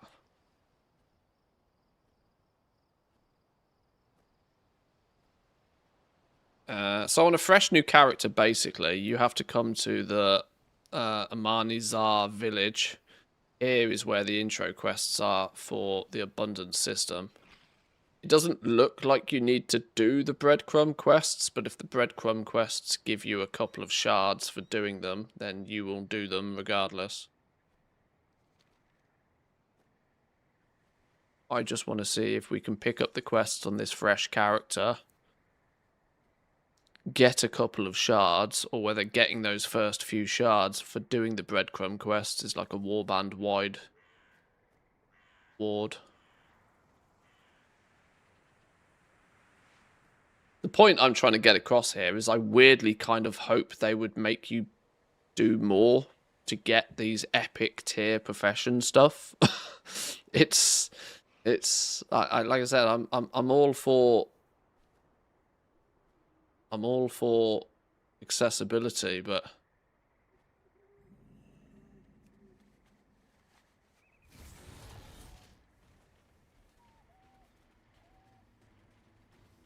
I think it's the dude that's in here. No, that's the renowned quartermaster dude.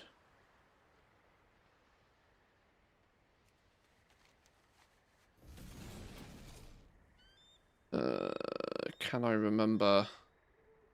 Lower disturbance, that's the quest. I think. No, the abundant lands, that's the one. The abundant lands, that one. So you round here somewhere. There we go, Chell the chip. Abundant lands. Speak with Chell the chip at the den in Zulaman. Okay. Not showing us completed on the warband, not showing us. Now we've got to go up here and hand it in. Is there a secondary from that?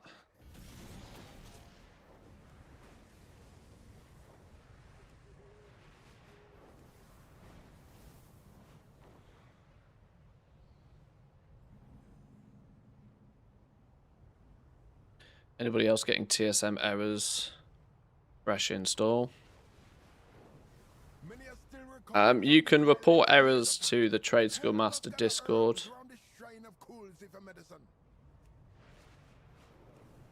I can't help you with TSM errors, unfortunately.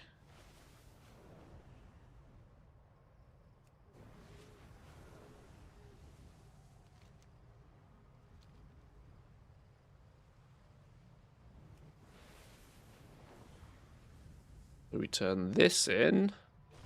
Do we now get a secondary quest that gives us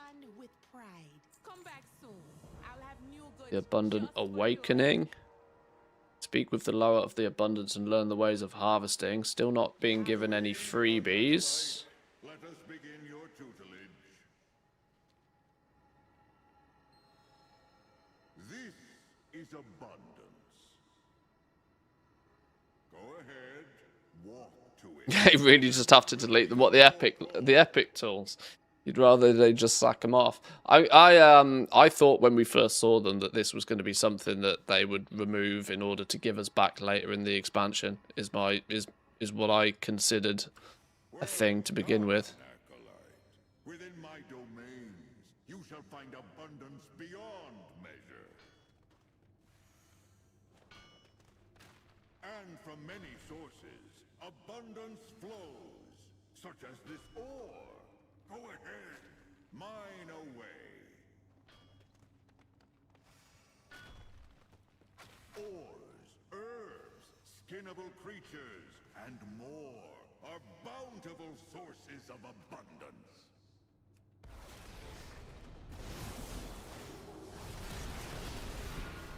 And yes, even enemies. Fear not, this one was summoned for your instruction alone. Of course, harvested I wonder if no purpose within the depths. if this little intro quest doesn't give you any of the tokens, there's no real reason to do this more than the one time. Unless you forget what you're doing, obviously.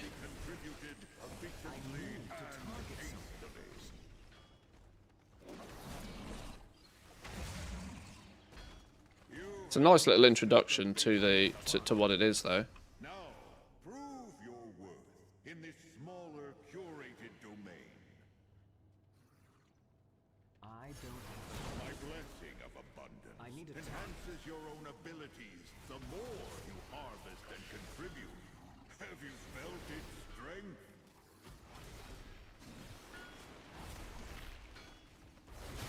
$250. 300. Cannot carry any more abundance. Glorious abundance! When you contribute enough abundance, my domain will respond with a generous burst of materials. Move them now, add them back in, second or third season. Then we have something to work on later on. No bullshit at the start. Win-win. Yeah, I wouldn't object to that outcome. I would still rather than just slap a spicy amount of moxie on them, though. I think 300 on the rare stuff, 450, maybe 500 on the big stuff. 300 and 500 would work, I think. Wait, what have I missed here? Prepare yourself for removal.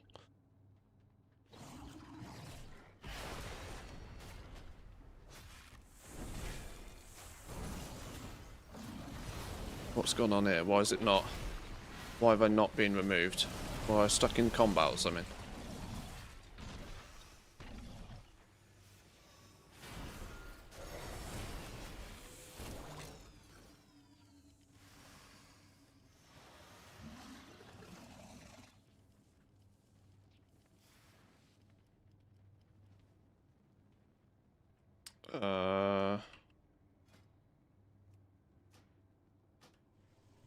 Maybe I should actually have some points. Why is it not taking me out of the zone?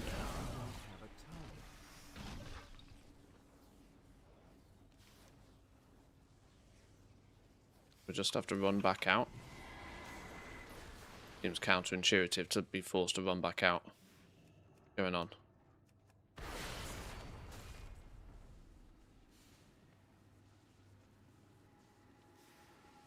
I promise you prosperity.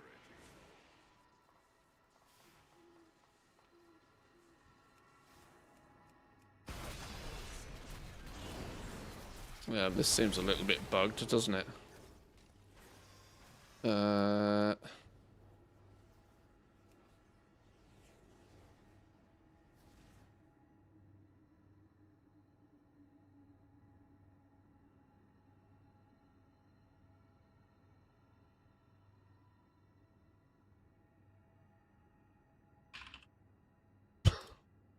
Kind of difficult to know what's meant to be doing here. Prepare yourself for removal.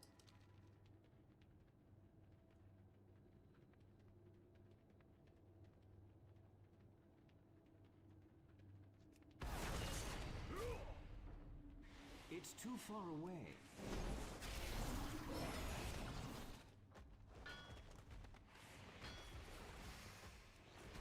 I mean, to counter the healer tank variations, there's not, you know, one option is just nuclear deleting everything. The other option is surviving and just running around whacking nodes and stuff. So it's kind of, what would be the best way to describe it? Class agnostic, is that the right phrase? Doesn't really matter about your class too much, as you can still complete it different ways. Yeah, this just feels bugged, doesn't it? Can we...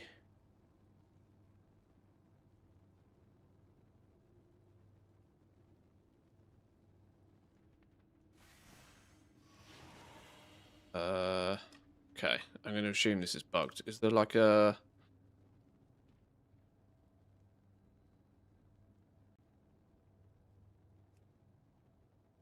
Really, okay. Let me just try and like completely run out of the zone and see if it sort of auto finishes when I get miles away.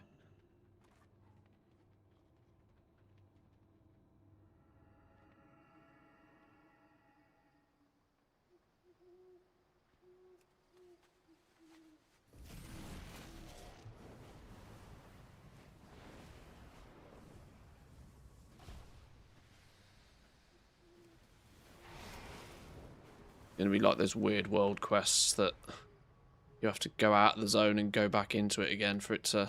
The Twilight's blade are sabotaging our lumberyard again. Where is it? Save what light wood you can find and hit them back hard. Where's the zone gone? I've lost it. Hello? Where's it gone? Is it here? Here it is. Come and be blessed by my abundance. Yeah, I think it's just broken, isn't it? It's annoying.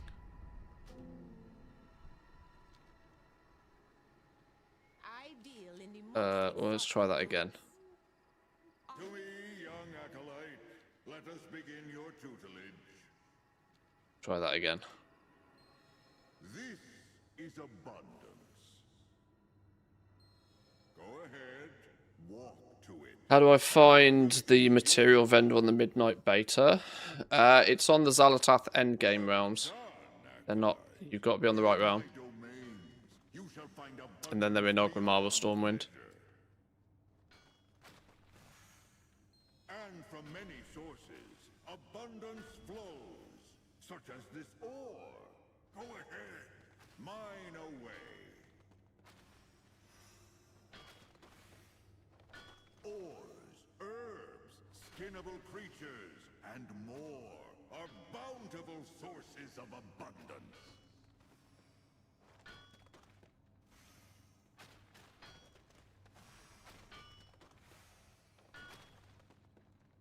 Oh, passive abundant combatant defeated. That'd be you.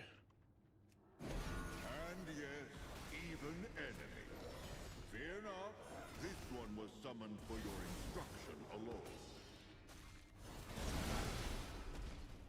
Forgot to actually put points into my build.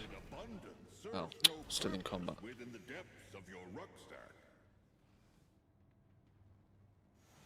Approach any altar of abundance, and your acquired materials will be contributed efficiently and hastily. You have mastered the basics of abundance. Now, prove your worth in this smaller, curated domain. My blessing of abundance enhances your own abilities the more you harvest and contribute. Have you felt its strength? Run, run, run, run, run, run, run, run, run, run, run, run, run. I don't know how repetitive the abundance minigame will get, but it's one of those kind of like Zerg, kind of just quite weirdly fun to do anyway kind of things. So much so that I don't think I'll mind doing it a bit anyway. When you contribute enough abundance, my domain will respond with a generous... Oh, there we go. Now it's giving me a timeout now. Oh. No, it still seems broken. Your fragile body is reaching its limits here. I will forcibly remove you. For your protection, of course.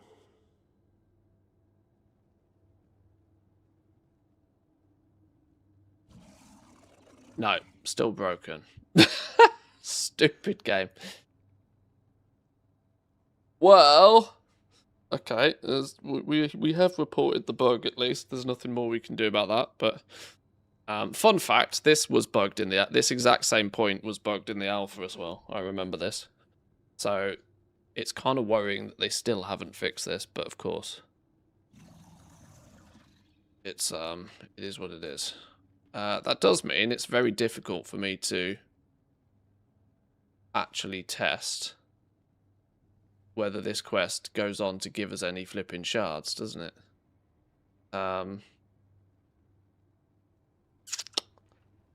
I've done it twice now. I don't know what else to try. Because we're meant to have been ported out, but it just hasn't worked. So I don't know how we complete. Do we just try a reload? Do we do a login, log out?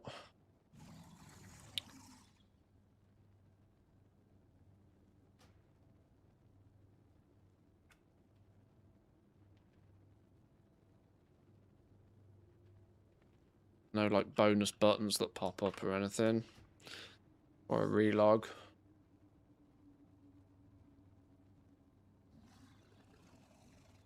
Sometimes a relog works because it resyncs you to the servers. Do you use the single button rotation thing, or is it better not? I've not tried it yet.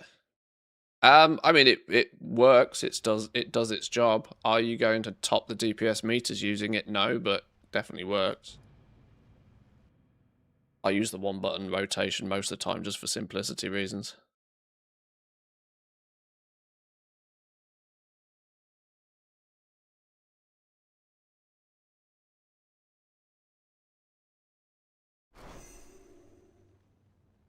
Internal error.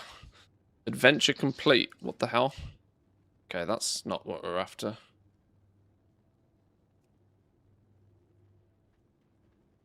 Okay, something's scuffed with this. Something's scuffed. I need a target.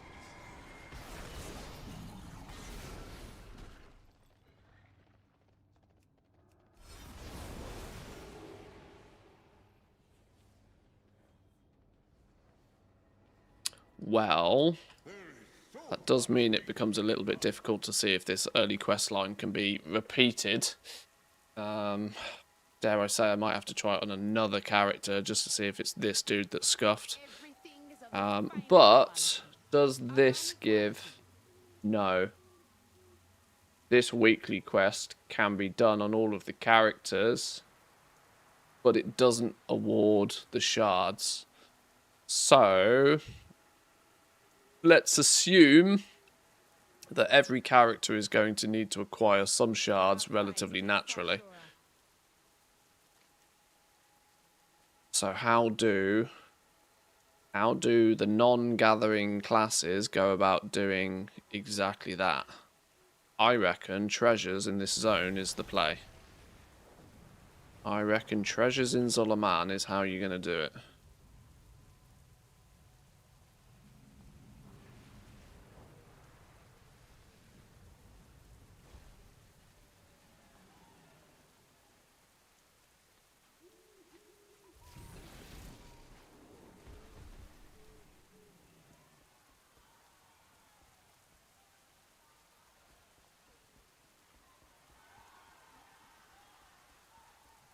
How do we get upstairs?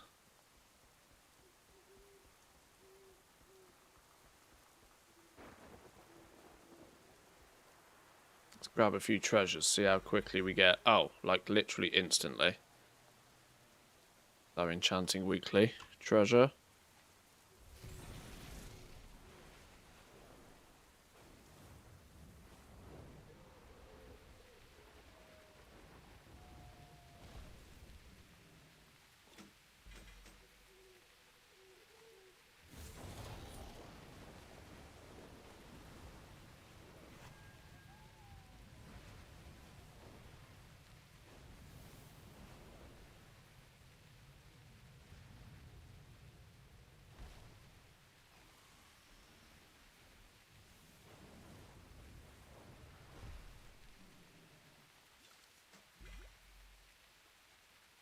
I like the fact that the profession treasures seem much easier to get this expansion.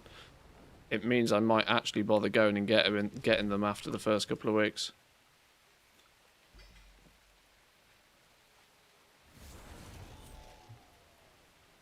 The fact they don't stack is weird, though. Why they're not stacking is an odd one.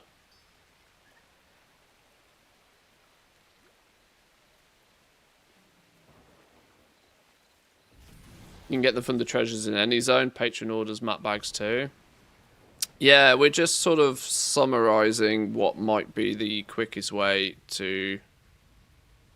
Let's assume we end up in a world where there's no Moxie on the profession tools. What then is the task at hand to get your 3 epics nice and quick? Looks to me like farming some treasures, getting a couple of dun-dun shards, doing a few abundances will get you your fused vitalities, and since you only need 3 of them, that's seemingly not going to be too difficult of a job.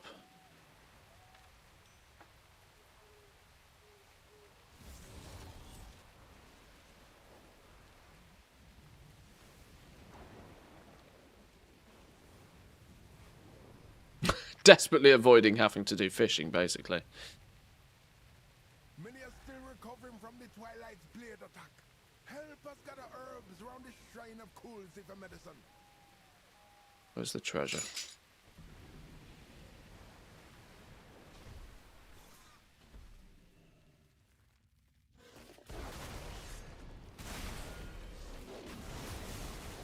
Is there no debug command to force complete or skip a step? No, this is Blizzard. They don't give us easy testing tools like that. That'd be crazy.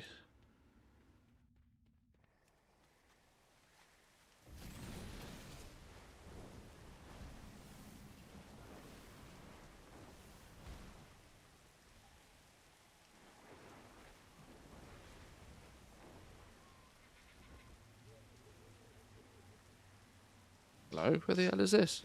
Ah, in the tree. There we go. There's another one. Okay. Yeah, flying around treasures might be the easy way to do this. I can't imagine it's going to take more than... Now, obviously I got to kind of remind everybody that treasures on the beta are just like always there. If everybody is doing this, they might be a little bit more scarce. But at least in the first week, at least during early access, is there still there's 2 tiers of treasure, isn't there? Oh, apparently I haven't even unlocked the faction. Not on this character anyway. Zulaman treasures 1, renown 3. There's another unlock of treasures. Fused vitality, you've got to get to renown 4 with the Armani tribe before you can buy them. That's not really a barrier to entry particularly. By the time you've done the campaign on 1 character, which for reference you need to do abundance on your low level alts anyway, you'll have this unlocked automatically by doing the campaign. I think there's a 2nd level of treasures as well somewhere.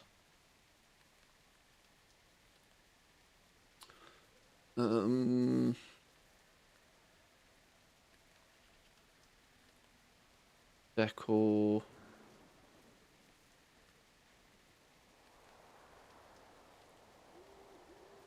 Yeah, there we go. Treasures 2 at renown 9. So I mean, if you wanted to get treasures nice and quickly, nice and easily in the first week, push your renown, do all the side quests in the zones. Then at least for a few days you'll find there's a scenario where you'll basically be able to fly around picking up as many treasures as you can possibly get your hands on. Unironically, farming BOEs and treasures are actually, believe it or not, quite lucrative at the beginning of an expansion if you can be one of the first to unlock them. You keep up with your renown.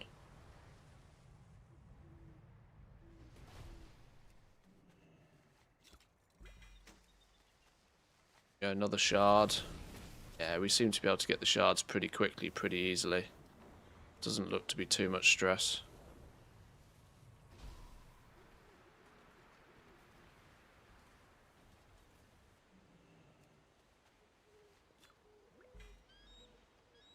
How many have we got already? We got 3, have we? I think we got 3. I'm gonna abandon this because it doesn't seem to work.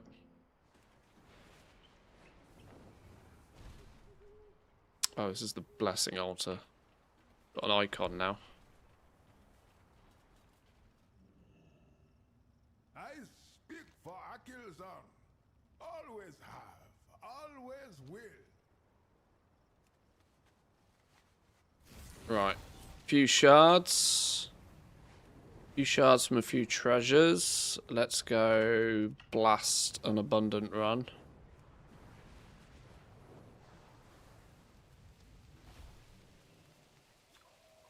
Another one. Oh, wow, we've got 6 of them already. I miscalculated. My suspicion is 2 or 3 should probably be enough to get everything. Oh my god, we've nearly maxed them out. Treasures is the way to do it. Easy business. Have you looked into skinning a bit? The majestic claws, hides, and the fin. I've not looked in detail enough to figure out where they come from. Skinning was one of the very first I looked at, actually. But it's been a while since I've given it a relook. They'll be big business though. They'll definitely be big business. There hasn't been as much chatter of them this time round than there was going into the War Within, surprisingly. But they're going to be serious business again, because with having 3 different variations of them, and from as much as I know about the system, they're not guaranteed either. So the supply of them in the early days could be pretty skinny unless out of nowhere 500,000 million skinners start farming them every day, which I don't think is going to happen. Because to farm them efficiently, you also need some levels. Honored that you shopped with me. Come back soon. I'll have new goods just Oh, wait, hang on. We picked up the Abundant Offering quest, and it gave us a couple of shards. Oh, it only gave me 1, but I think that's because I capped out. Oh, you might not even need to go. If you can get it done in 2 runs, if you can farm this well enough in 2 runs to get your 3... If you can get 1200 alloyed abundance in your 2 free runs, you're actually laughing. You won't need to farm any more, but even if you do need to farm more, they're not going to be that difficult by the looks of things.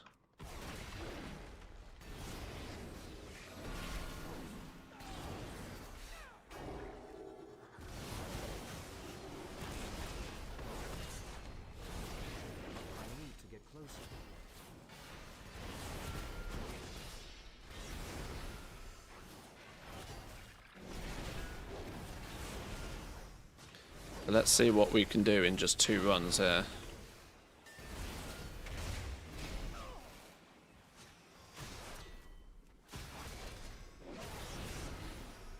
I don't have a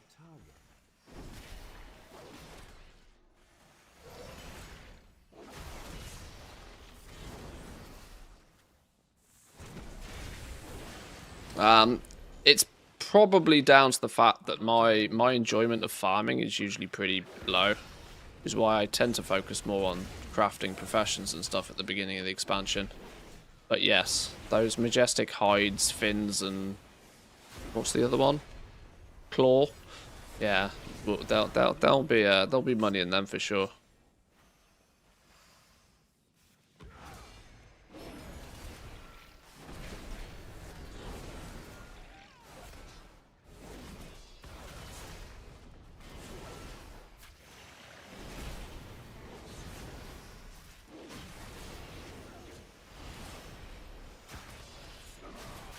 What's going on here? Why is this hurting so much? I don't have a target. I need to get closer. I need to target something first. I forgot to turn off the error speech, didn't I? Whoops. Yo, you're a big dude. Can you stop being so wham, please? I don't.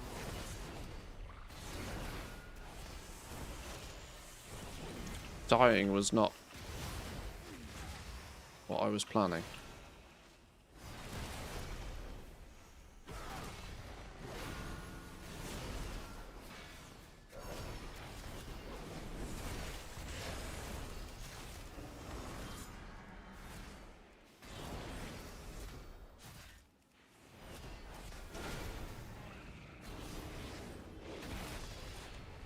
range.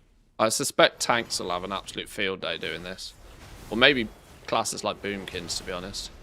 Just dot the shit out of everything and run around and just stay alive. That'll probably be how you do this. I need to target something first. Can't wait to dash into a pebble and lose my abundance run. What? Because of the disconnect? Yeah. 600 from that run. 17,224 we got in the one run there. It's nearly enough to complete the weekly quest in one go. I promise you prosperity.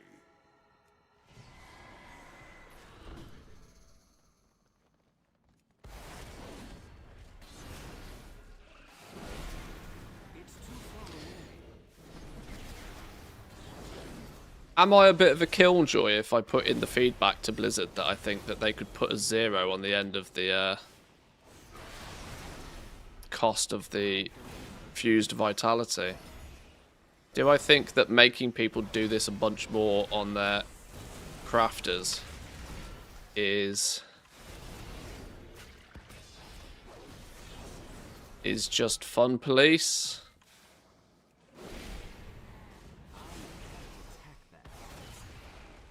Because I do genuinely think if you can get the bind-on pickup, quote-unquote special reagent, to craft your 3-piece of BIS profession gear in 2 3-minute abundance runs, I can't help but feel it feels undertuned.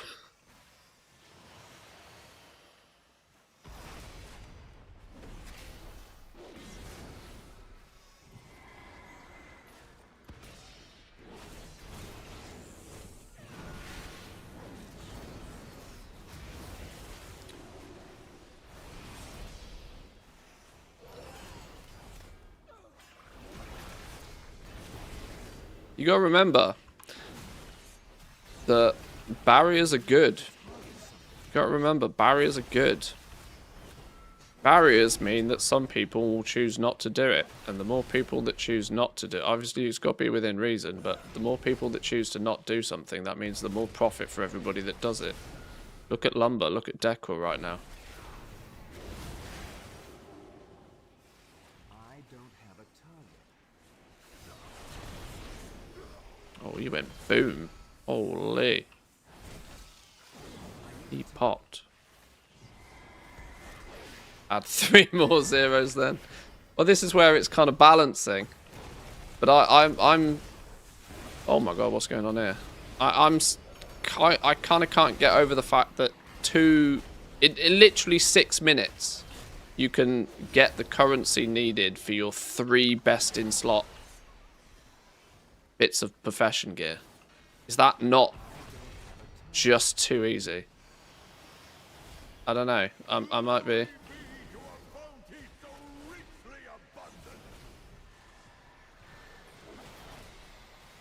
Holy. We triggered one of the public events. Shall be benevolently rewarded in abundant kind. I don't have a target. I need to target something first. So much killing. Where's the pacifist? We got 900 abundance that run.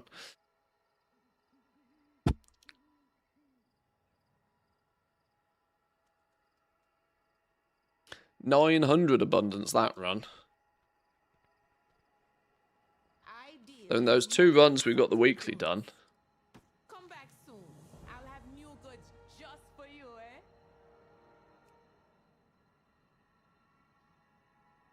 You have fine taste, Ashura. 4,429. Like, think about this, right? The gold per hour on this is actually not that bad. Just from the pinnacle chest alone. Genuinely, just the pinnacle chest alone. Takes 6 minutes to do 2 runs. 4,000 gold in... What was that? 4,400 gold in 6 minutes. I think that was a higher proc on a pinnacle cache, wasn't it? I don't think they're usually that high. I think they started like 1,600 gold, but... The 126 ring as well, apparently. But yeah, in just 2 runs there, With pride. in just 2 runs, we ended up with 1500 unalloyed abundance, which is, you know, all 3 of your fused by vitalities. I mean, the fact that you've got, you know, the mounts at 6400 over here, the toys at 6400, the fishing skill boost item at 6400, toy at 3200 also requires you to have some sort of achievement to pick up. I just can't help but like I said, I don't know if I'm a killjoy here, but it just feels like fused vitalities at 400 is just like pointlessly cheap. I mean, it can stay this way, but it will just mean that Back soon. I'll have new goods just for you, eh? it just simply means that once again it's going to be, I don't know. It doesn't feel as if it has that much meaning when it's so goddamn easy.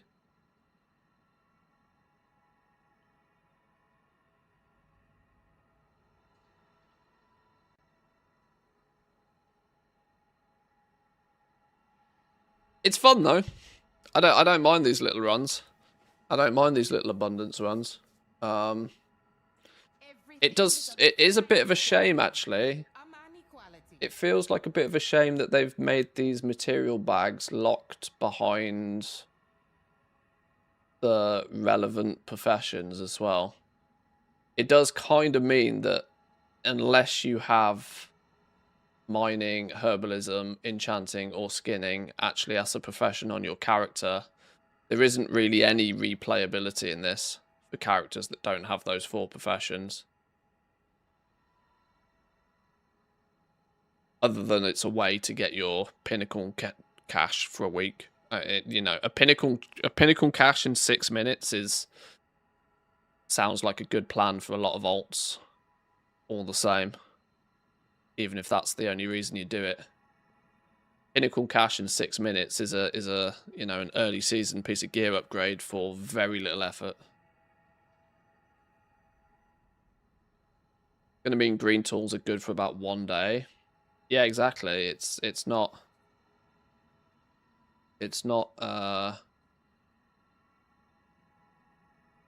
the only in essence it basically means the only barrier to entry of the epic gear will end up being the cost of the materials, which will be very high day 1 and will drop every day thereafter. Can you run abundance on level 80 alts now? You always have been. You always can. I can't believe how quickly misinformation spreads in this game.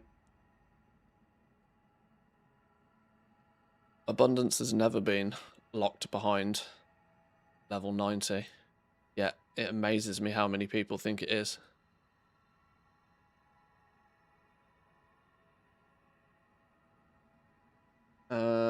But I think I don't really need to do humongous amounts more testing. Actually, I'm going to do 1 more run because I'm intrigued by what this quest is. To put it simply, I'm intrigued by what that quest is.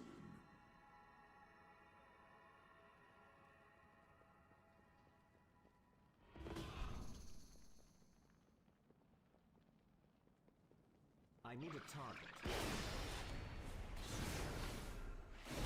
Funny you were saying barriers are good, and I was just looking at the email that came from K-Chak promoting his Patreon and wondering if I really, really want to spend £40 to get his crafting sheet. I mean, I can imagine that his... I haven't seen his new crafting sheet, but his... from what I am led to believe, he's put more maths behind the scenes in it this time, rather than it being sample-sized based. It just sort of, you know, simulates what multi-craft and resourcefulness does. So can be utilized. This isn't hashtag ad, by the way. So it can be utilized for even if you don't have max build.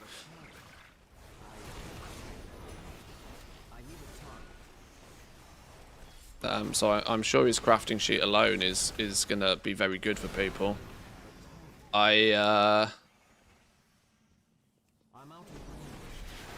Obviously, that's a value proposition you need to make.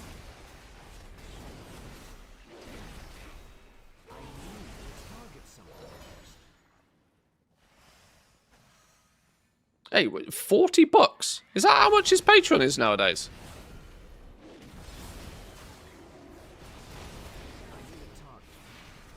That's a bold move. Or is that a typo?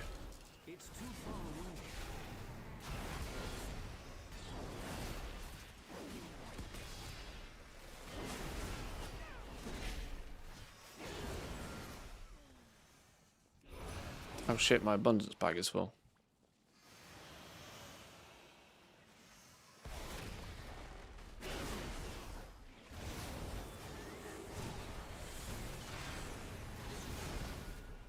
I need to get closer.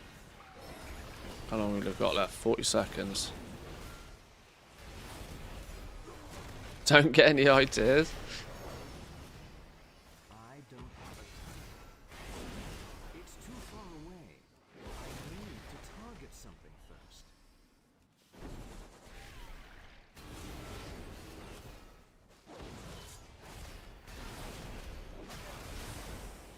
12 seconds left. I probably need to hand everything in. If this public altar contribution thing, there's a weird meta to actually, if this public altar contribution thing doesn't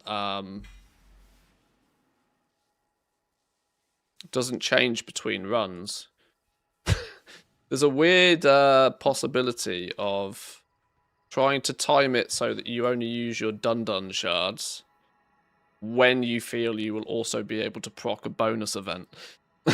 As silly as that sounds.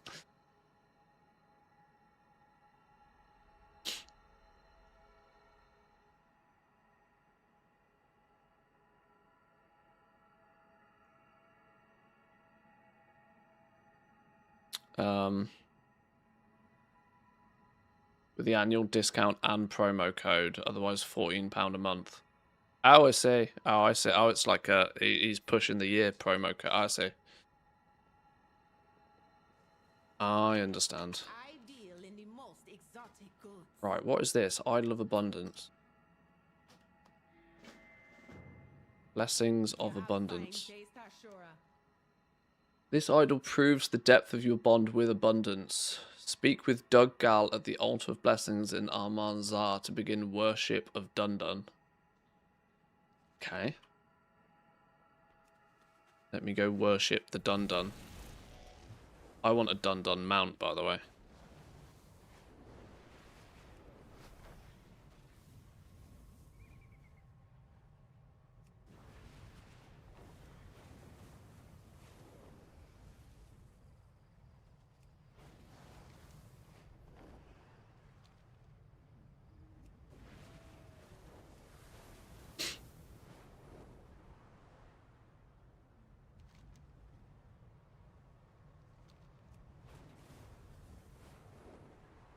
I looked up this quest on WoW the other day, didn't find any info on it, so I'm to the conclusion the only way to find out what it is and what it does is to go do it. And if I do it on stream, it means there's always VOD footage of it lying around somewhere. The pleasure is mine, Ashura. Blessing of I Abundance. fight for Zulaman. The winds of Akilzon guide you home. Unlock any lower worship at the Altar of Blessings. Greetings, Akilzon's favored. I go where Zul'Jara leads. Okay. For Zul'Jara. Worship the lower. Is there one of these then that's for Dundun? I've not looked into any of this yet.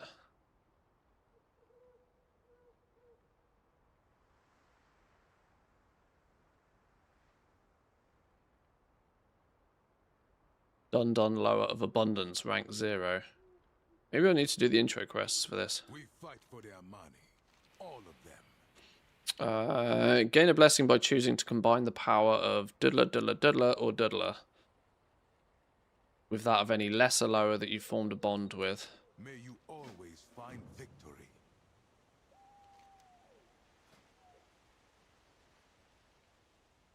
Blessings granted with the combined power of Halazi, the lesser lower of your choice.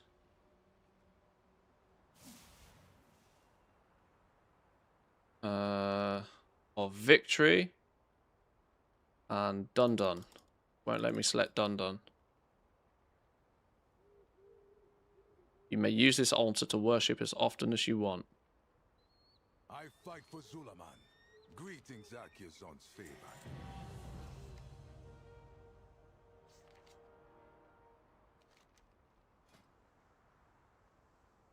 Passive, lower of victory, lower of abundance. The lowers of victory and abundance vastly increase your profession, gathering, and crafting speed. Interesting. Granting you the 30 deafness and 50 crafting speed. Only active in Zulaman. Oh, I see, I see.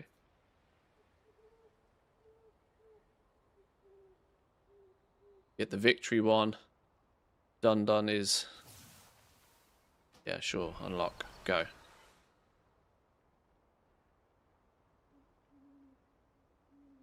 Gathering and crafting speed. Deafness by 30, crafting speed by 50. You can change these about.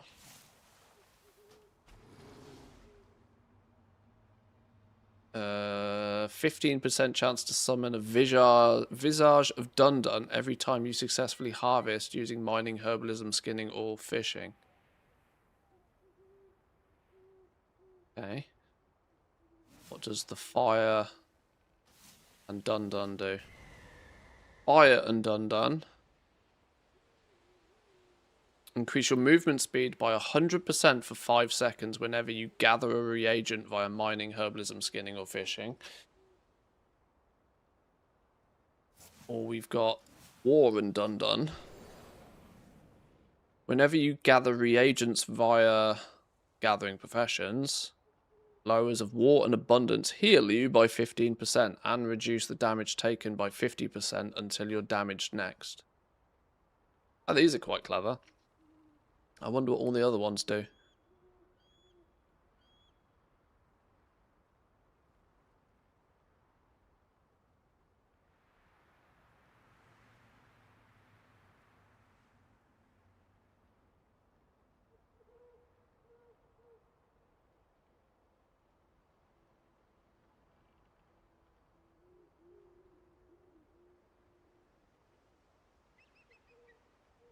Oh. Well, it turns out the Dun Dun one's the one you want anyway. The Dun Dun's the one everybody's going to want anyway.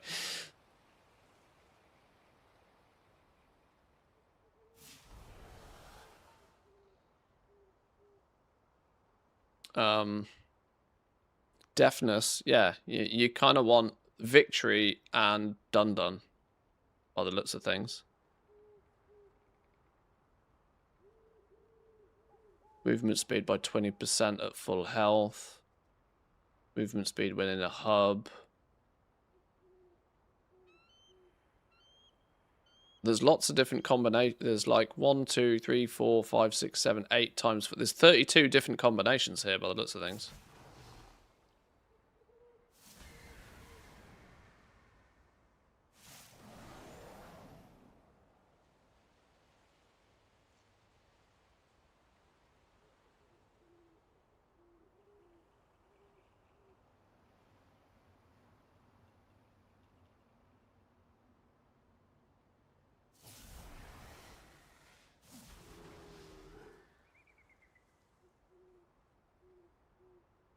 I wonder what gathering a 15% chance to summon a visage of Dun Dun every time you successfully harvest using mining, herbalism, skinning, or fishing. Well, let me go do some fishing with this buff active then and see what this visage of Dun Dun does. Dun Dun does! Right.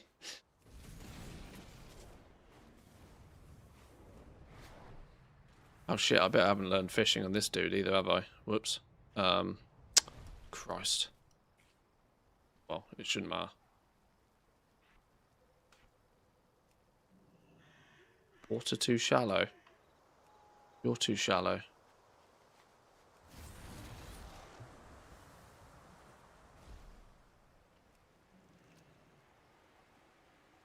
What's a visage of Dundun look like then?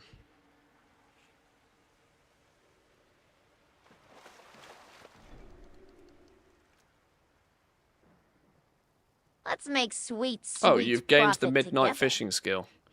You legitimately don't actually even need to go learn it. You just fish once and you learn it. Oh, well, that'll do. That'll do. Yo, Mr. Norton with a 40. Welcome in. Yo, yo, yo. Thank you very much for that. Appreciate it. We've had some big subs today. A 40, a 47, a 43. Humongous subs. Thank you, boys and girls. Too much work. Keep missing the streams. If only there was a VOD channel that runs 24 hours a day. If only. Welcome in though, Mr. Norton.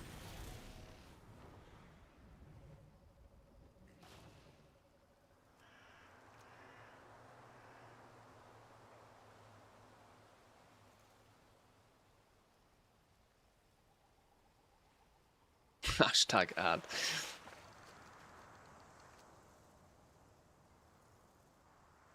Right, a 15% chance we should summon one of these summonable Dunduns relatively easily, shouldn't we? I don't even have time to open Twitch. Yeah, I get it. Life's busy.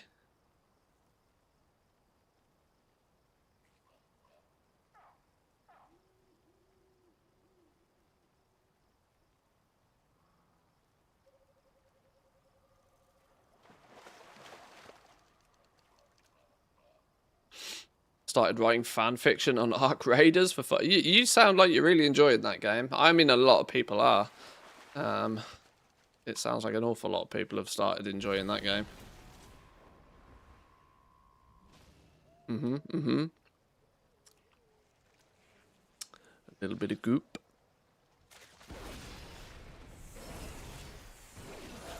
$500 hours already.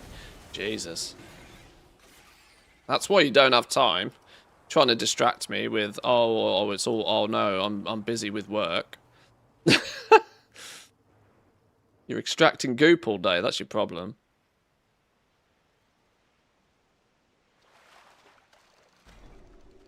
Twisted Tetra.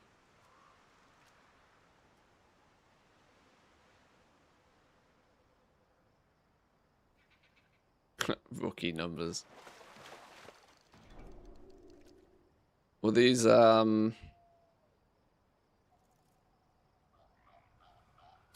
what were they meant to be called? Summonable Dunduns. Haven't found one yet.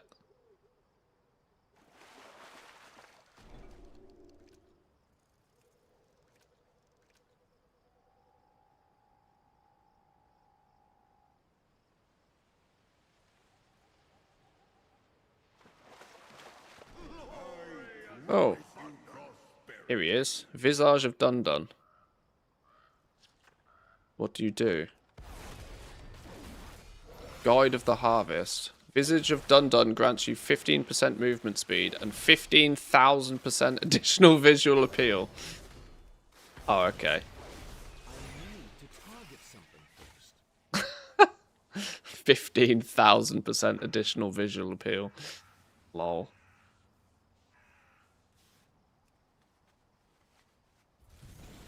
So his buff isn't that outrageous. Prosperous plenitude, acolyte. May my abundance and glory rain down material. So it still feels like the combo people are going to go for is Lower of Victory plus Dundun. Lower of Victory and Dundun. Profession Gathering and Crafting Speed. Giving you deafness and crafting speed. Maybe. We'll investigate that a little bit more some other time. Boys and girls, I'm going to leave it there for today though. I figured out today what I wanted to just have a little bit of a look at. I wanted to give the abundance system a little bit more airtime, all the same, as it keeps getting spoken about, and nobody, or at least a lot of people, still have no clue what it was. So hopefully that will help enlighten a few people. I might do a little video on it, to be fair. It's probably worth a little video on the channel. If it's going to be impactful for people getting their epic tools, it's probably worth it. Can I post my link to Wattpad somewhere in the Discord for anybody that's interested in reading retro sci-fi? Yeah, sure. There's the self-promotion content channel thingy. Slam it in there if you wish.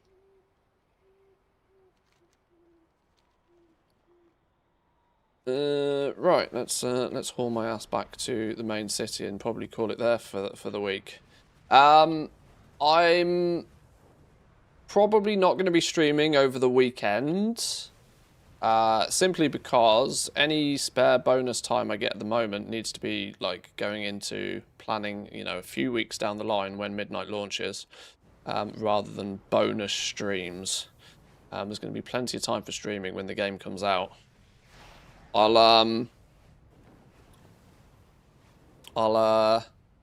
It means we'll probably see each other again on Monday. So thank you for all sticking around this week.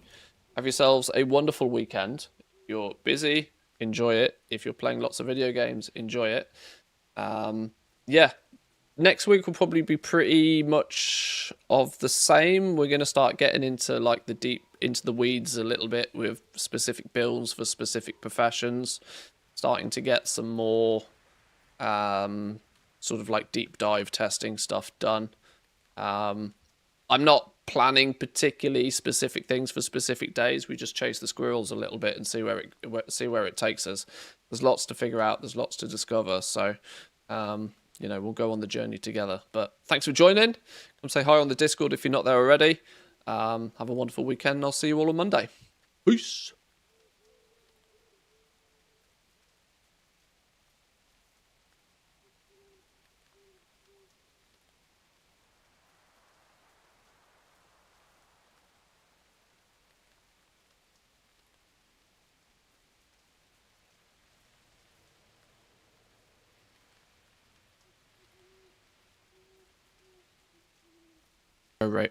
We'll go raid Mr. Goldson. We haven't raided Mr. Goldson for a while. I have no idea what he's doing. We'll go raid Mr. Goldson.